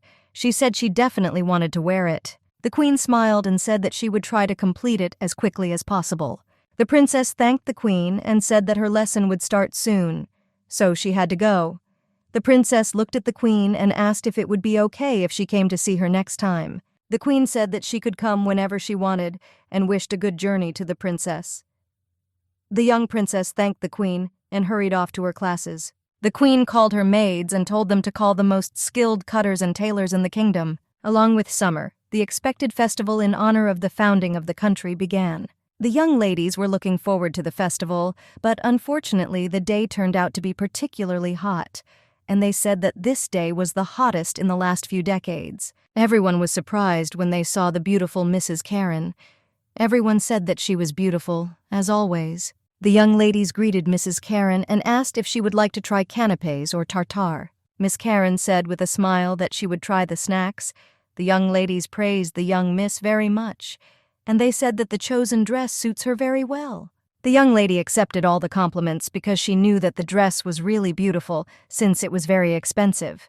The young lady saw her father and asked the lovely ladies for forgiveness because she needed to leave. The man looked at his dear daughter Karen and asked if she was having fun. The young girl said that of course she was having a lot of fun. The father looked at her and said that he was very happy. He came closer to her and asked if she had forgotten her role while chatting with the young girls. Karen smiled and said that this was simply impossible. The man came closer to his daughter and was surprised at her beauty. He said that the king would definitely like this. The man looked at the young ladies and said that the queen should have died then. He regretted that she suddenly survived, and he also added that they needed to make sure that the king's heir was from his family. The young lady looked at her father and told him not to worry too much as everything would be fine. The man said that everything would be fine, since a woman who looks like a witch cannot be compared with Karen. When he left, he told her not to forget her role under any circumstances. The young lady said that she would try her best. One of the young ladies approached Lady Karen and asked if she would like to dance, since her brother really wanted to be her partner. Lady Karen laughed and said that it would be very difficult. She knew that she could not waste her time on some son from the Count's family. She knew that this year she had to do everything so that the king would dance with her. The sound of music pulled her out of her thoughts. The queen and the princess slowly arrived at the ball. Everyone looked closely at the queen and princess as they were in very elegant outfits. The gentlemen whispered to each other, and they said that they had never seen such dress designs in their lives. The queen was taken aback as she realized that no one else had a dress like theirs. She saw how closely they were examined and began to talk about them. The queen thought they should quickly change their clothes. The young princess looked at the queen and said that she really liked the dress. Princess Blanche thanked the queen and said that she really liked her beautiful gift. The queen was in shock because she did not expect such a blow. It was critical for a minute, and she forgot that the princess was next to her. The queen thought that she should still trust Princess Blanche and leave her elegant dress. After all, no one in the world will criticize Blanche for such a beautiful image. The chemise dress they wore to the ball was designed and popularized by Marie Antoinette. It had no corset, and the material evolved naturally, demonstrating both comfort and grace. Chemise, widely used as an underdress nightgown. Having a bottom shape similar to a chemise, the chemise dress is tied at the waist with a ribbon, which creates natural movement of the fabric. The queen decorated their dress with a slightly more elegant ribbon due to the festival as the founding of the country. Since the fabric is thin and the lack of discomfort from the heat is the advantage of such a dress. The queen looked at all the guests present and thanked them for taking part in the festival. The queen said that as the sun illuminates the future kingdom, may all those present be blessed as well. She raised her glass and invited them to drink to the prosperity of Nergan. Everyone supported the queen. The queen and princess looked at each other intently. The queen sincerely wanted to quickly get closer to other noble ladies. She wondered if she should try. The queen looked closely at one of the ladies, as she could not exactly remember her name. She came closer to the beautiful lady and thanked her for coming to the ball. The young lady was taken aback, as she did not expect the queen to approach her. The young lady was also shocked that the queen knew her name. The queen smiled shyly and said that the young lady came to the ball last year. And of course she remembered it. The young lady thanked the queen in a trembling voice. The queen noticed that they would not be able to have a friendly conversation. The queen said that in that case she would take her leave and wished the young lady a pleasant time at the festival. The queen was shocked. She was very upset. She did not know when she would have a new friend. She really wanted to talk to young ladies about fashion and share makeup secrets. The queen was walking in a hurry and saw the young ladies. They looked closely at the princess and admired her outfit. The embarrassed princess sincerely thanked them for their kind words. The queen looked at them intently. She liked that the young princess was the center of attention. The queen looked intently and for a moment even envied the princess. For a moment the queen thought that she should go and chat with Verite. The young lady approached the princess because she wanted to ask her something. The young lady said that it was her first time seeing such an exquisite dress, and she really wanted to know who the designer was. Everyone said that such a dress was probably invented by the most outstanding master. They told her that she seemed to be very perceptive for choosing such a dress. The young princess was surprised and embarrassed. She asked if it was really so beautiful. The queen listened warily to their conversation. The princess said with a smile that the dress was designed by Her Majesty the Queen. She was very happy that the queen was praised. The young ladies were very surprised and asked if this was really the queen's idea. The princess was puzzled. She said that this was only her idea and her merits. The princess heard a noise and turned around to see the queen. She was glad that the queen was nearby. Blanche ran headlong to the queen and hugged her. The princess said that all the ladies praised the dress she designed. The queen was puzzled and asked if what she was saying was true. She, of course, expected a reaction, but did not think it would be like this. The young ladies approached the queen and said that she was such an amazing person, since she was able to create a dress for the princess with her own hands. They were delighted and said that the outfit suited them both very well. The young princess looked at them and said that with such a dress she did not need to wear a corset and pannier, so it was very light and not hot in it. The young ladies were shocked as they were forced to wear corsets and the dress was very hot. The queen looked intently at the young ladies and understood their facial expressions very well. The queen looked at them and said that if they did not mind, then she could send them the chemise dress as a gift. The young ladies were shocked and asked if they could really accept such a favor from her. The young ladies were very glad that Her Majesty would give them beautiful and comfortable dresses. And the queen, in turn, wanted to make their life easier with a small gift. The queen smiled for a moment, as it seemed that the intense heat had had such an effect on the girls that they even lost their fear of the queen. The queen smiled and said that of course she would give it to them. The young ladies were very grateful and said it was very nice of the queen. The queen knew that there was nothing wrong with this, because the tailor would do all the work. But she wanted to please the lovely young ladies. The queen said that she would send all the gifts to them, and she also asked for forgiveness, since they needed to leave with the princess. She wanted to dance with Princess Blanche. The queen looked at the young princess and asked if they should go and dance. A cheerful and soft melody, an exciting and cheerful atmosphere. The queen's heart beat joyfully to the beat of the music. She looked at the beautiful Princess Blanche, who resembled an angel. She knew that this combination was the best. Everyone present clapped and looked at the princess and queen with warmth. They danced beautifully and had fun together. They said that the queen and princess danced beautifully and also looked beautiful in their clothes. The queen knew that Blanche was irresistible and sweet. She noticed that when the princess was next to her, people stopped being afraid of her and were even the first to talk to her. Lady Karen approached the queen. She smiled and asked if the queen was in good health. The queen was surprised that Karen Stock approached her. The queen looked intently at the young lady, as it seemed to her that she had seen her somewhere. She looked at her intently and realized that, most likely, the young lady was from the Stoke family, since the young lady was very similar to her father. The queen looked at young Lady Karen and asked if she was enjoying the holiday. The queen would like everyone to have a fun time. Young Lady Karen smiled and said that she was enjoying the holiday thanks to her. Karen said that her dance with the princess left a deep impression. The queen was surprised, but Lady Karen knew that the queen was a real demon, and she could not deceive her. She sincerely wanted to reveal her essence to everyone. She wanted to show everyone the true inside of the queen. Lady Karen Stock looked at Queen Abigail and asked where His Majesty was now, and whether they had come to the celebration together. She knew that the king was not at the festival, but, nevertheless, she wanted to prick the queen. The queen said that it seemed that the king was delayed because he was busy with the delegation. Lady Karen smiled and said that she was truly sorry, as the king should have seen their performance. The young lady looked at the queen and asked when the king would arrive. She also wondered if they would perform the same amazing dance together. She wanted to prick the queen more painfully. The queen was puzzled and said that she did not even know the answer to her question, and if His Majesty wished, they would dance. But Abigail herself knew that this would not happen. Lady Karen smiled and said that she would very much like to see them both dance.